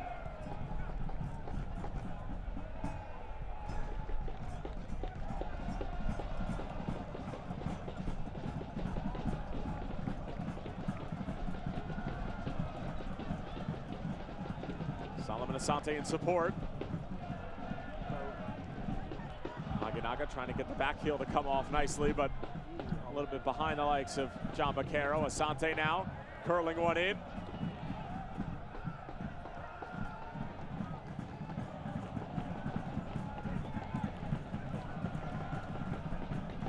Lambert's entry pass took a deflection from Yuma Monsalves before it could get anywhere. Sebastian Velasquez with some good skill to keep it for El Paso. Sonic's new Red Bull Slush was a no-brainer. Slushes are a crowd favorite. Red Bull is a crowd favorite. Hurry into Sonic for your new favorite drink. Here comes the high press again from Phoenix Rising. Really challenging El Paso Locomotive to play out of the back, and when they don't have that one trailing man to help out in the middle of the field, it makes it that much more difficult. And for me, it goes back to a conversation you and I had, and you see this at a multitude of levels, but we had the opportunity to chat with John Wolyniak at New York Red Bull 2, and he talked about how when teams are going to turn over possession to them and really compact the field, how much more difficult it is for them to break teams down. That's the next progression that he's intending to make. You can make the same argument for Phoenix Rising.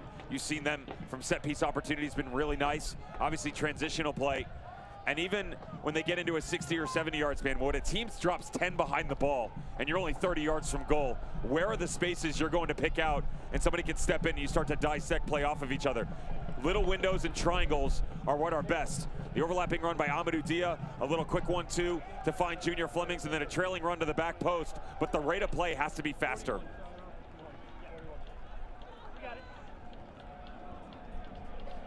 Ball sent in. Pushing down by Solomon Asante. Shouts for a handball from El Paso Locomotive. AJ Koshkin pushes it down now for Junior Flemings. He delivers one in. Adam John completely mistimed the header. It actually looked like he took it off the face more than anything. Bizarre play where Adam John is usually so sharp and beyond punctual, anything but that, on what was a spectacular ball delivered in.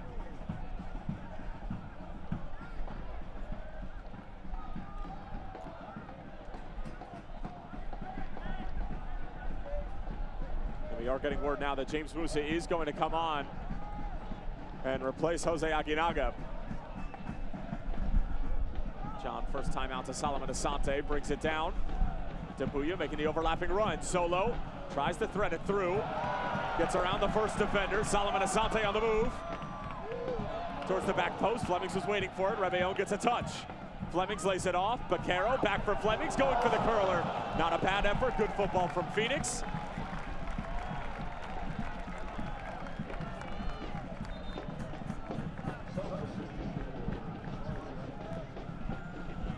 Unfortunate for Jose Aguinaga, but his night is going to come to an end on a night that he most certainly will remember as far as the Phoenix Rising kid is concerned. Scored his first goal since coming over in the offseason, and it was a tidy finish at that. It was great to see Aguinaga get on the score sheet. Just tuck one away, giving him more confidence going forward. A good shift up until that tackle, and to be fair, you can't get this up wrong. I mean, you do have Joey Calistri, you have James Musa. This is obviously maintaining that defensive shape so that you can push your outside backs forward. Obviously, I elected to go ahead in a different direction. Rick Johnson's staff obviously know the matchups they've taken into account and feel like that's the better look. But notice on the chance just before, we said the intensity in the movements going forward needed to be quicker. And it's the quick little touches in and out. Junior Flemings trying to find the run to the far post. And it just escaped the trailing run of Adam John. But that's the look from Rising you need to see and that you've come to know and love if you're a fan of theirs. Last touch coming off of Andrew Fox, who started the game as a striker, now has moved back to an outside back position after James Kiffey got sent off. This El Paso team has proven to be tough to break down since the start of the second half, when we've truly resumed play with El Paso down a man.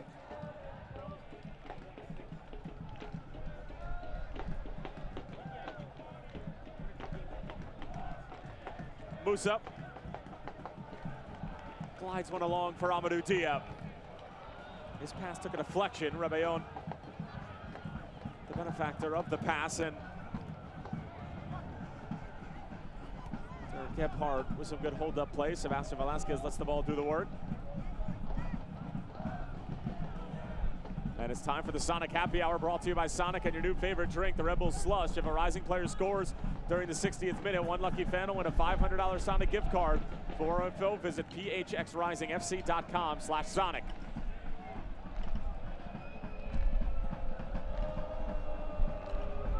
Tito, who has the lone goal for El Paso tonight. Richie Ryan.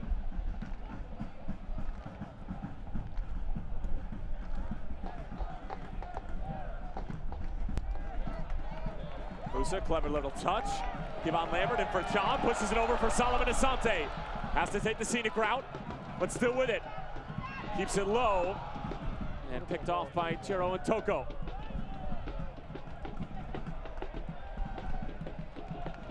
Mala on the turn, lets one fly, and we know that he most certainly can hit it from that range. That'll do it for the Sonic Happy Hour.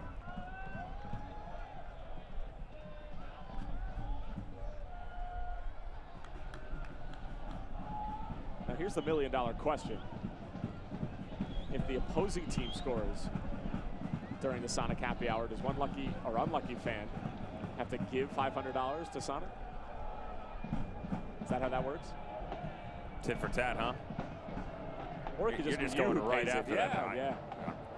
It's not exactly in the budget right now. Okay. Too much Sonic. Too much Sonic. Yeah.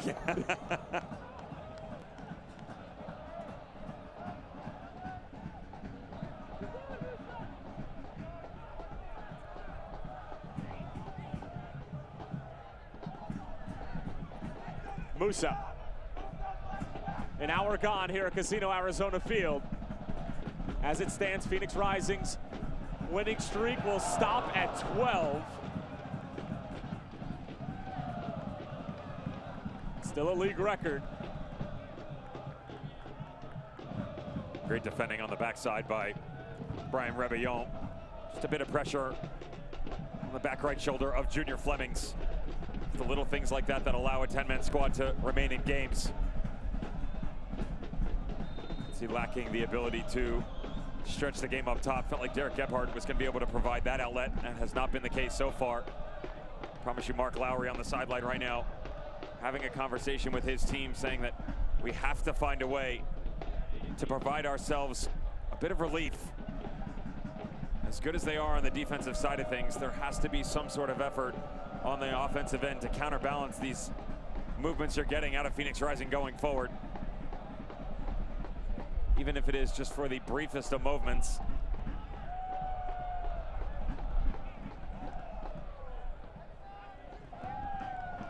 This is actually the first time this season that El Paso has actually had to play a man down. They have gotten one red card, and that was when Monsalves got sent off along with Santi Moar in that fixture against New Mexico United. Here's Musa, and he sends that almost over the south end completely.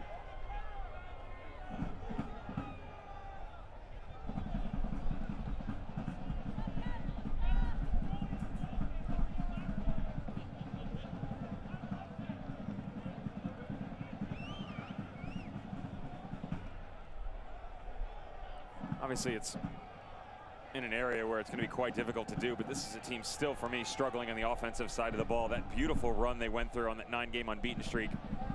They had a run of 6 out of 7 where multiple goals a game came into account. Obviously, getting wins out of those against the likes of Sacramento Republic, Los Angeles Galaxy too. Ties against Portland Timbers 2 in the same stretch, and the 2-2 draw against New Mexico United. That was a crazy match. And that was when Jerome Kiesewetter was just on his tear. It was Lightning brace hot. after brace 10 after brace. 11. Yep. He was really impressive up top, and just said that when you do not have that presence, it is so difficult to utilize the system at hand. And to be honest, the shape they had taken in the opening 45 minutes is really similar to what you see out of Philadelphia Union and Bethlehem Steel, where you get two sitting midfielders in Richie Ryan and Yuma Monsalves. Edson Partin and Sebastian Vasquez had basically tucked themselves in, and they wanted to try and get Derek Gebhardt and Sebastian Contreras, of course, before James Kiffey gets sent off because the look is different. They wanted to try and get that movement to where you had two dropping in and then inverting the midfielders as well. So that's why you saw Sebastian Velasquez out on the right-hand side. You could see Edson Partin in overlapping runs, but also playing on the interior. But obviously that shape drastically changes when you do go down to 10 men, and now it's just a one lone point man. Good ball from Musa, asking a lot out of Andrew Fox as Logan Ketterer was coming off of his line.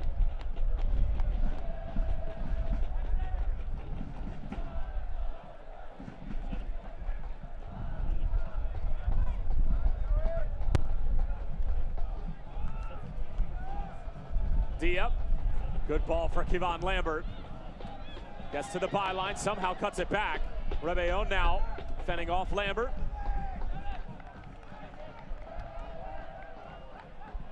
And we're hearing now that Joey Calistri is getting set to come on to replace Junior Flemings. Certainly has not been the Jamaicans' best night, and Joey Calistri, who was the hero against Los Dos, will try to play a similar role.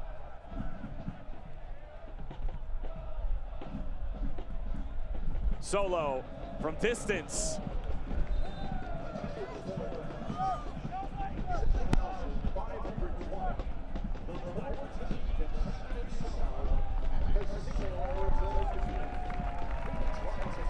You just heard the public address announcer letting the crowd know that it's yet another sellout. And an early exit for Junior Flemings in the 66th minute as Joey Calistri comes on. Devin, your thoughts on Junior Flemings' performance? I think his body language says it all. It wasn't his best night. He's got his head down. He's not happy with the decision by the coaching staff, but sometimes there's just no magic. Keep an eye on the embrace by the manager. That's good news, though not making eye contact. But something needs to change for this squad. If they want to go after 3 points and continue this streak that they've been on, they need better movement going forward. Said they're ready to play, needed to pick up. Really only seen that twice in the second half. Thought this might have been the initial change when they brought Aguinaga off. And obviously they've got some other plans down the stretch here. One more in the bag. Of course, Mark Lowry still got two after bringing on Derek Gebhardt, dropping Andrew Fox to the back line. That experiment failed of sorts. They were able to get the support off the goal. But again, assist. But again, everything changes when you start to play the chess a little bit more and a big piece goes out.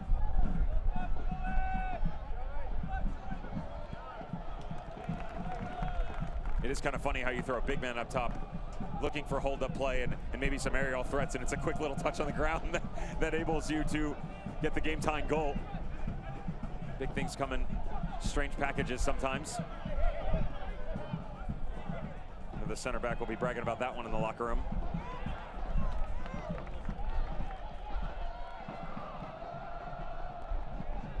Musa. Long for Amadou Dia. John trying to check back to the ball. Calistri back for Dia. Back for Calistri once more. Mark Lowry applauding his side's defensive effort, which has been almost flawless throughout this second half.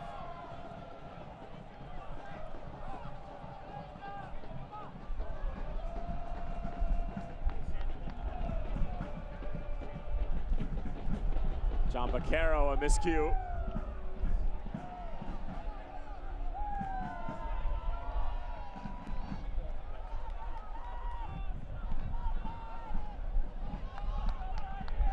A little more than 20 minutes remaining.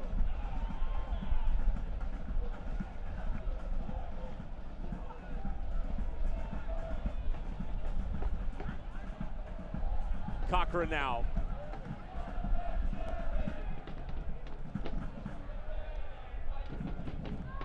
Partita. Gebhardt disrupted by Musa. He claims the last touch came off of Gebhardt.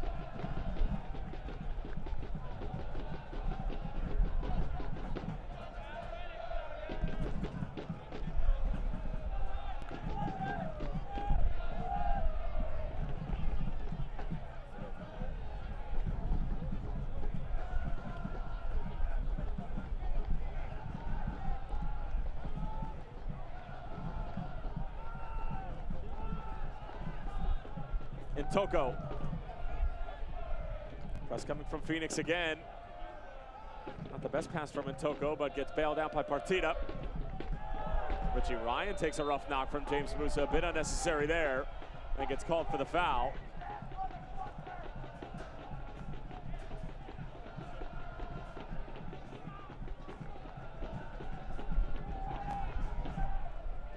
Similar to the challenge we saw in Solomon Asante in the first half. Little flick with the right foot, getting around the challenge coming out of James Kiffey, how he picked up his first yellow. Same goes here. Richie Ryan, very smart when it comes to his surroundings, recognizes that James Musa probably has a bit more steam behind that engine than needed.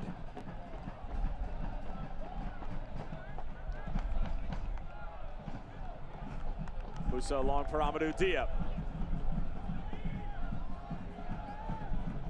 Mark Lowry motioning for somebody to get ready in the El Paso Locomotive technical area. Musa looking for an option, nothing to be had for Phoenix. This block is so incredibly deep for El Paso. Asante, a couple of good moves, but a heavy touch.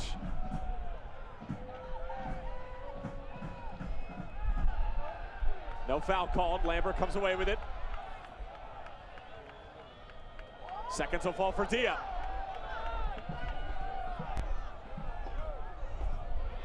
Dia battling his way through. John trying to go back for Dia. John gets taken down, and a penalty's called.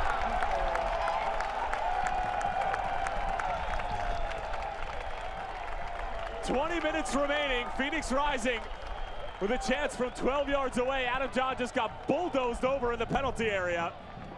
Sort of gives a shrug saying, we'll take it. And Phoenix Rising most certainly will. He and Amadou Dia playing a little two-man game, having some fun. Just outside the top of the 18, Monsalves could have got himself in trouble there. Tell you what, second look there. Let's keep an eye on Drew Becky on the arm. That's right on the back. That's really soft from the referee. This is a soft penalty. Phoenix Rising should be very grateful. I understand there's a challenge coming over him, and the way the game has gone, I'm not surprised. But it's not as if it's a flailing arm. It's a 50-50 ball just inside the 18-yard box. I promise you, fans at home are not going to agree with me. But when you get a different angle and you have the luxury of that manner, it's a lot easier for me to sit here and say it's not a penalty. You can understand why the referee has pointed to the spot.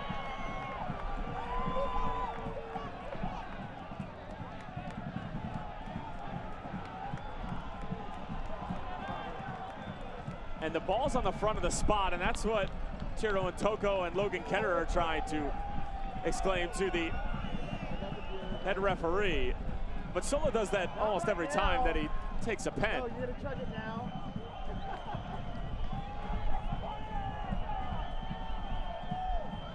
Solomon Asante looking for goal number 16 on the year and to give Phoenix a 2-1 lead. Solomon Asante does it again! Mr. Reliable from the spot. And as it stands, it's win number 13 in a row for Phoenix Rising. The home side leads it 2-1.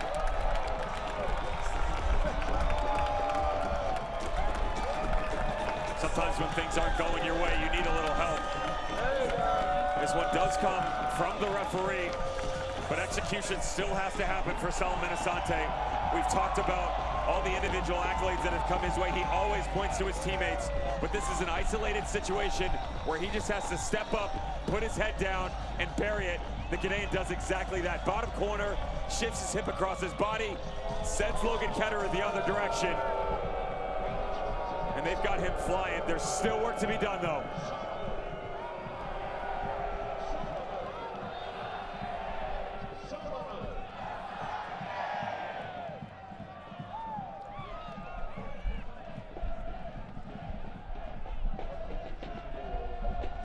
during the goal celebration. Omar Salgado comes on, Edson Partida comes off. So Partida will leave having scored the lone goal, but as of now it stands for nothing.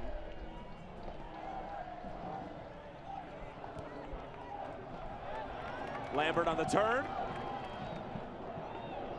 Solomon Asante gets it away for Calistri. John couldn't get a touch to it. Had he been able to do so, Kevon Lambert would have been in. This is that relief that I talked about that Mark Lowry's squad could be looking for. They have not been able to find that man right there, Derek Gebhardt, in the situations that would suit him best. That's the ball out in front, running downhill. Now you bring on Omar Salgado. That could be the two-man punch.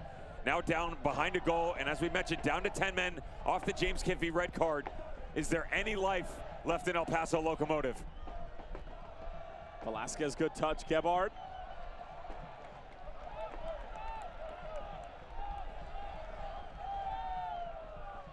El Paso committed numbers the other way, and they're going to have to open the game up. Solomon Asante, one too many touches. El Paso win it right back.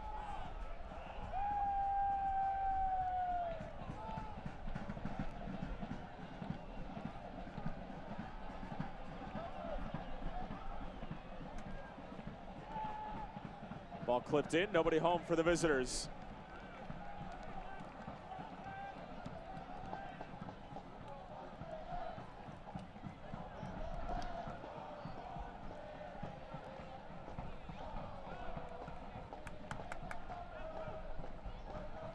Save thousands of dollars when you buy or sell your home. Homie gives you the support to buy or sell your home without charging the 6% commissions. It's a flat $1,500 to sell your home. No matter what the price of the home is, go to homie.com to learn more.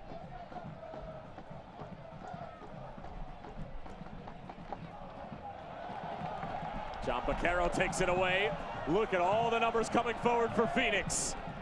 Baquero slips it through. Calistri trying to get to the byline, but a good challenge from Brian Rebellon. There's an outstretched leg here by Yuman Monsalves. When this ball gets away from him in the middle of the field, he immediately stops. And you wonder if he's another one that has fallen victim to a possible injury as he's still trying to make his way back in the viewpoint. That would be a massive piece lost for Mark Lowry. There he is, finally coming back in. John Baquero, lovely pass in, but Phoenix cannot capitalize. I feel like the way things are going, there's another one in store for the home squad. Baquero towards the back post. They were looking to pick out John. That was a design set piece, but a little bit too much on it from Baquero. Get your tickets now for the Rising's next home match on Friday against Reno 1868 FC. Visit phxrisingfc.com for ticket info.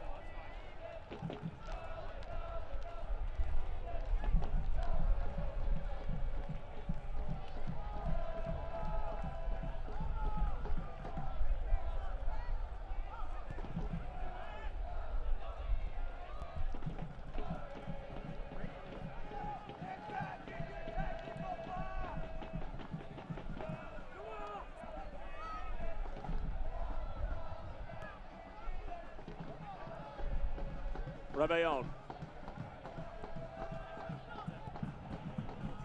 El Paso trying to avoid an 8th straight game without a win.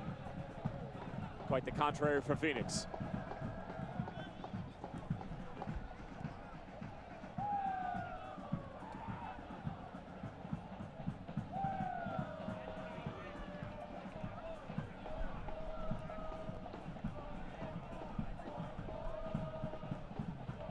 Last win for El Paso coming on June 15th, a 2-0 decision against Tulsa. They were red hot, one of the hottest teams in the USL Championship. Then they fell to Eric Winalda and Las Vegas Lights at home by a score of 1-0 that broke up a nice little streak of having won 4 out of their last 5 games. And then it was all downhill.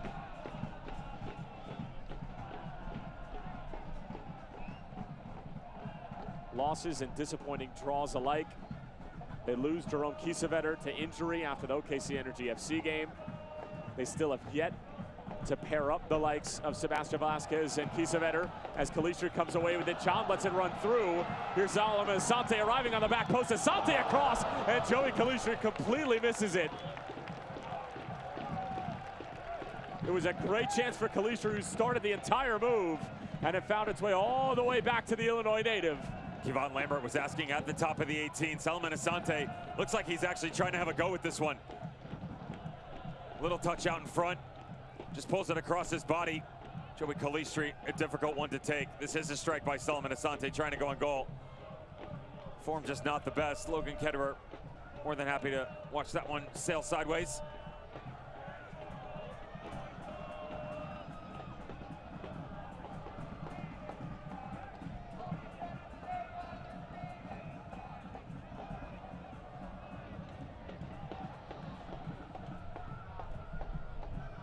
The way things are shaking out, we came into the top of this broadcast saying that 6-point swings all over the Western Conference tonight. And why not, with all of the matchups we had. Los Dos down 1-0 at halftime at Austin Bold. Pumped 3 in the back of the net in the second half. Only the third team to come out with 3 points visiting Austin Bold this year. Fresno FC 2-1 on the road. They take down OKC Energy FC to maintain pace right now virtually with Phoenix.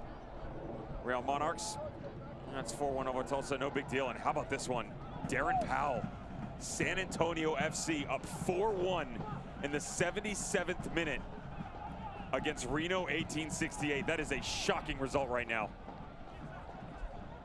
Give you an idea of what that means atop the West. Phoenix Rising 2 games in hand, currently sits 6 points clear of Reno. John got an important touch. Lambert threading it through. Asante now taking the shot. Ketterer spills it, but nobody close to him. And he can happily collect.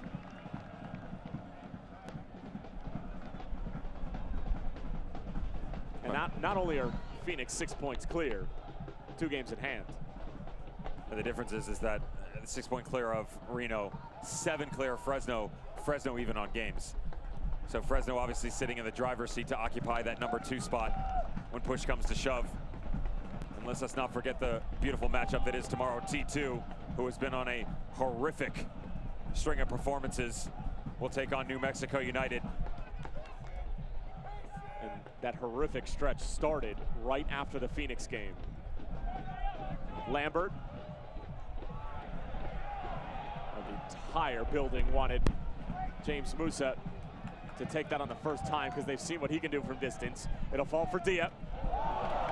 Skips around the defender.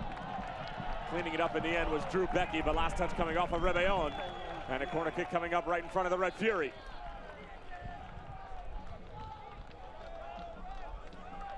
Mark Lowry motioning once again to his coaching staff on the sideline.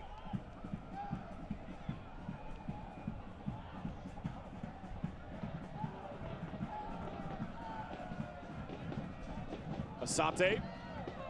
Dumbuya. Thought about it, thinks better of it. Asante again, great little change of direction. Here's John in the middle. Poor first touch. It hasn't been his best night either.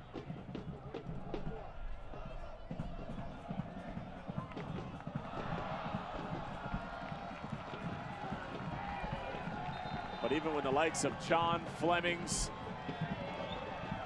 Baquero don't have their best night, they somehow find a way to get it done. They get an unlikely goal from Jose Aguinaga, who scores his first in a Phoenix Rising kit. They get a fortunate call from the referee in the form of the penalty that Solomon Asante converts on, as Luis Herrera comes on and replaces Yuma Monsalves.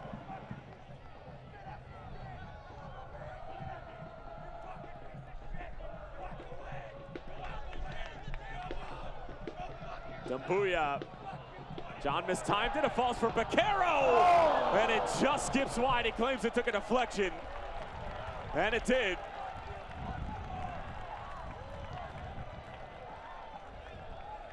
This kid's got some kind of first touch. I tell you what, look at the little flick across. Puts one's up. The momentum getting away from him, and he knows just got to put this down on the ground. Angled it at the pitch to pop it back up. Logan Ketterer would have been sent packing, as this would have come off the turf and immediately gone into the upper corner were it not for the little flick.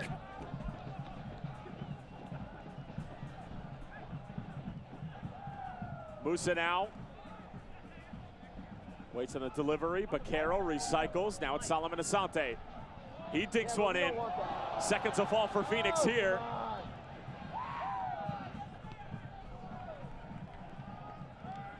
Lowry urging his side to push up and move the line up.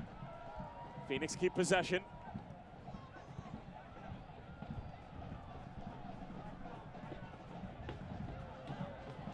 Dambuya showing off his pace. Salgado gets a touch to it, and a corner kick coming up. The team's got to start listening to the manager. I understand you're down 2-1 and everybody's tired, but you're inside of 10 minutes. You are within striking distance here. But when they're clearing this ball out, they're staying compact with 10 men, and they're all compressed into about a 35-yard span. That is not going to be a good look for you going forward. If you want to get back into this match and get a game-tying goal, someone's got to lay chase to these balls coming off the back line.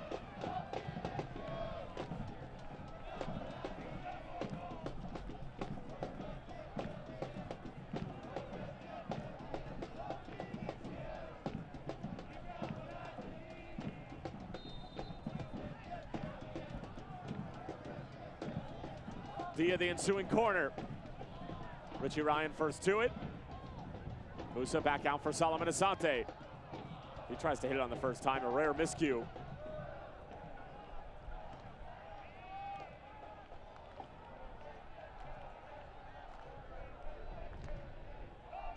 And they're going to give you the space. Take it.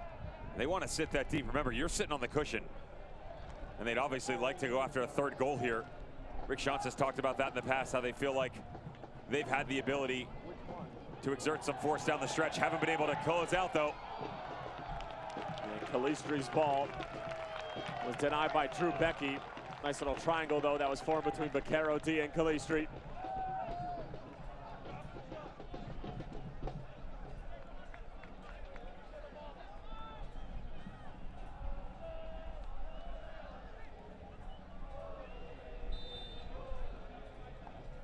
Baquero towards the back post. Nobody there.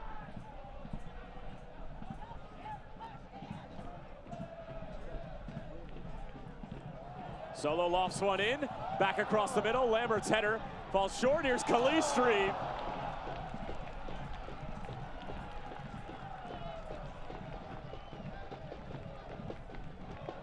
Another chance for Phoenix Rising. Really well done as this ball gets floated to the back post. A.J. Cochran had already come up high on the initial ball that got whipped in. Just put it back across the 6. Well done by Lambert. Looked like there might have been a little bit of a deflection coming off of Drew Becky on the back post. But it's that little flick by Kevon Lambert just to keep this ball in play. Allow somebody else to get underneath it. Almost give it away. Now given away to Adam John.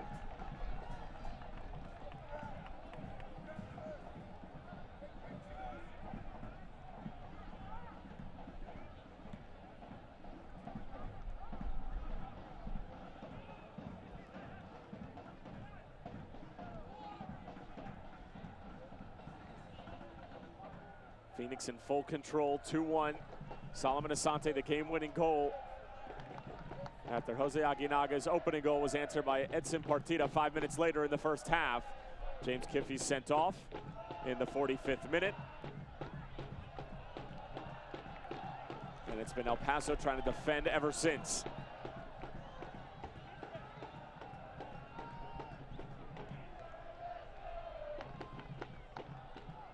Salgado.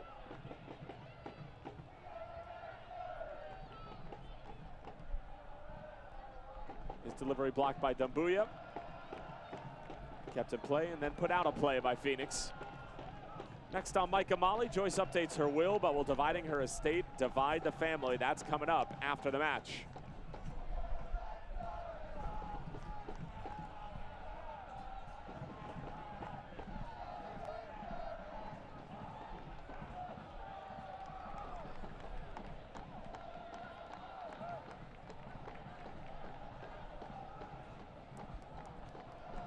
And Devin, this is going to be a good opportunity here for El Paso to try to snatch the game winner. It's still only 2-1, and as you mentioned before, they may only be down a man, but it's always within striking distance.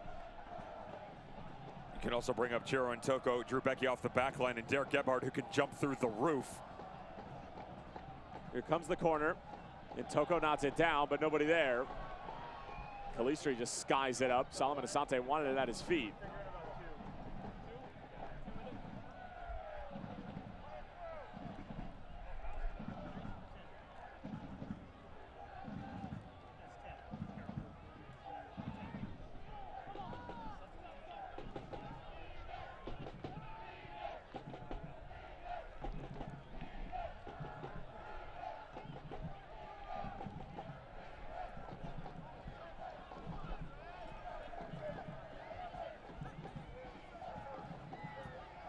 Kyle Bjornathan getting set to come on for Phoenix.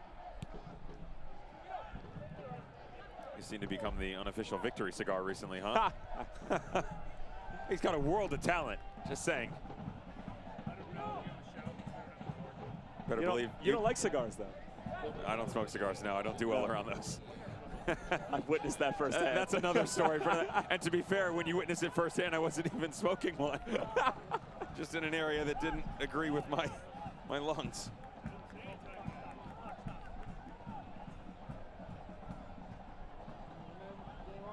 Working a roster bonus into his contract every time he gets an appearance. Given away, Sebastian Velasquez now poked away by A.J. Cochran. Phoenix a little bit out of sorts at the back right now. 90th minute, one slip up and the streak is gone. Any goal from El Paso now would surely bring the winning streak to a halt.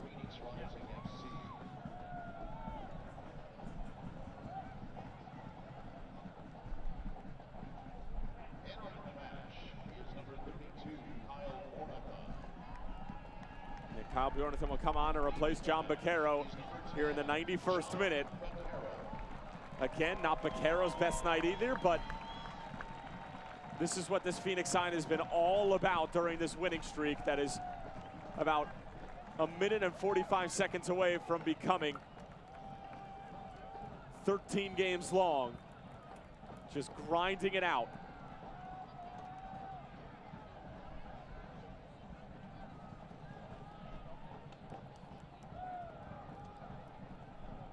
Stays on the right side of the flag, so it will be a throw-in, and a long throw-in at that. Ball bounces in the box. Lambert initially didn't get to it. A challenge in the penalty area. No call, says Guido Gonzalez Jr. Still loose in the box. Gebhard now. Gebhard trying to get to the byline. Important reach there from Lambert. John couldn't get there. No whistle again, and Lambert with all sorts of time and space to send it the other way for Solomon Asante. Calistri picking up seconds. Asante's on. Solomon Asante into the penalty area. Solo tried to peel it back for Adam John. Probably should have taken it himself once he was that close.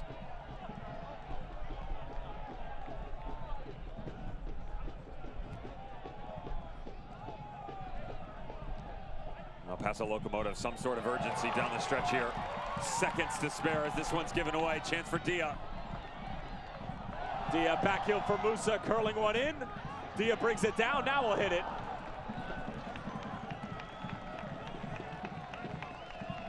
Easy, big fella. The training ground transgressions have not funneled over into this. I don't mind the idea.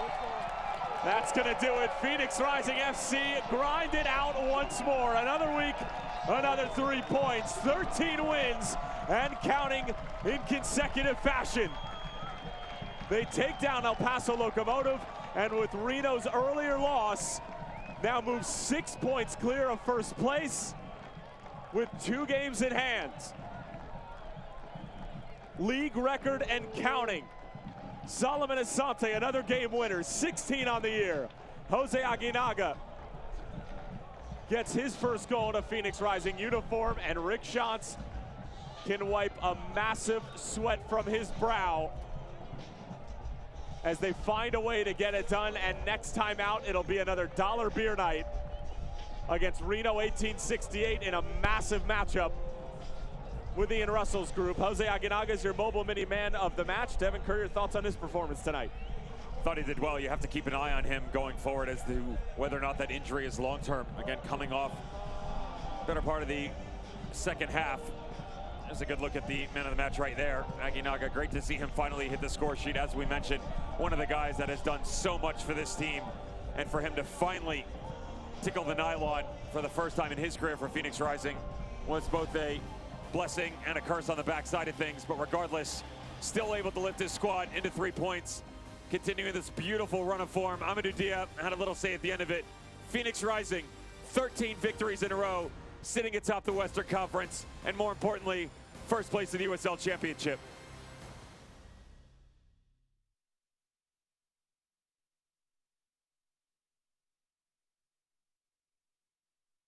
We're Carvana, the company who invented car vending machines and buying a car 100% online. Now we've created a brand new way for you to sell your car. Whether it's a few years old or dinosaur old, we want to buy your car. So go to Carvana and enter your license plate, answer a few questions, and our techno wizardry calculates your car's value and gives you a real offer in seconds. When you're ready, we'll come to you, pay you on the spot, and pick up your car. That's it. So ditch the old way of selling your car and say hello to the new way at Carvana. Mobile Mini is a lockdown defender. Have peace of mind using Mobile Mini, guarding all of your valuables on site, at home, or at your business. Mobile Mini storage containers are made of 100% steel and maximize your protection with our patented Tri-Cam locking system that is camera-proof, cut-proof, and drill-proof. Proud partner of Phoenix Rising FC.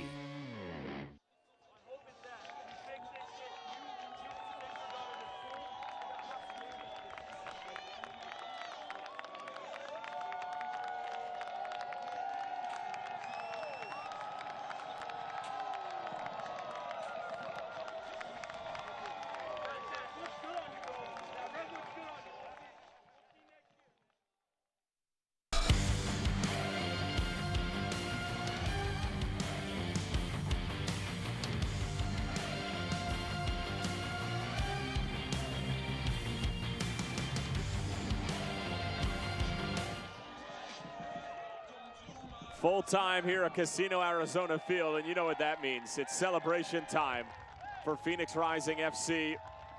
Sebastian Velasquez will take the Tifo back to El Paso camp while he sports a Kevon Lambert jersey that he swapped. And the support and the mission that Sebastian Velasquez sent out on after the horrific tragedy at the Walmart in El Paso has done an incredible job raising money, but unfortunately El Paso falls short in their return to the field since the shootings. And it's Adam John of Phoenix Rising FC who have the last laugh here tonight on an August 10th and make it 13 wins in a row. Here's your What a Save of the match presented by Whataburger. And if that's your highlight reel save of the match, you know that Zach Lubin did not have a particularly difficult night. And the biggest challenge that he had was that movement coming against Contreras on the left side that was right at the top of the box. Edson Partina got involved there. And to be honest, just, again, not the best performance by Phoenix Rising. This is starting to become a cause for concern, to be honest. This was the biggest talking point of the night. There's the Aguinaga, so many times before, has been the distributor. This time he's the recipient of good fortune. Lovely balance on that left foot of his. Just puts it in the bottom corner, tucks it away. Amadou Dia, how uncharacteristic of him. So good in their ability to break down teams, really inviting the pressure, to be honest. Something that they took away from El Paso in the first matchup. This time it gets away from him. Beautiful finish by Edson Partita.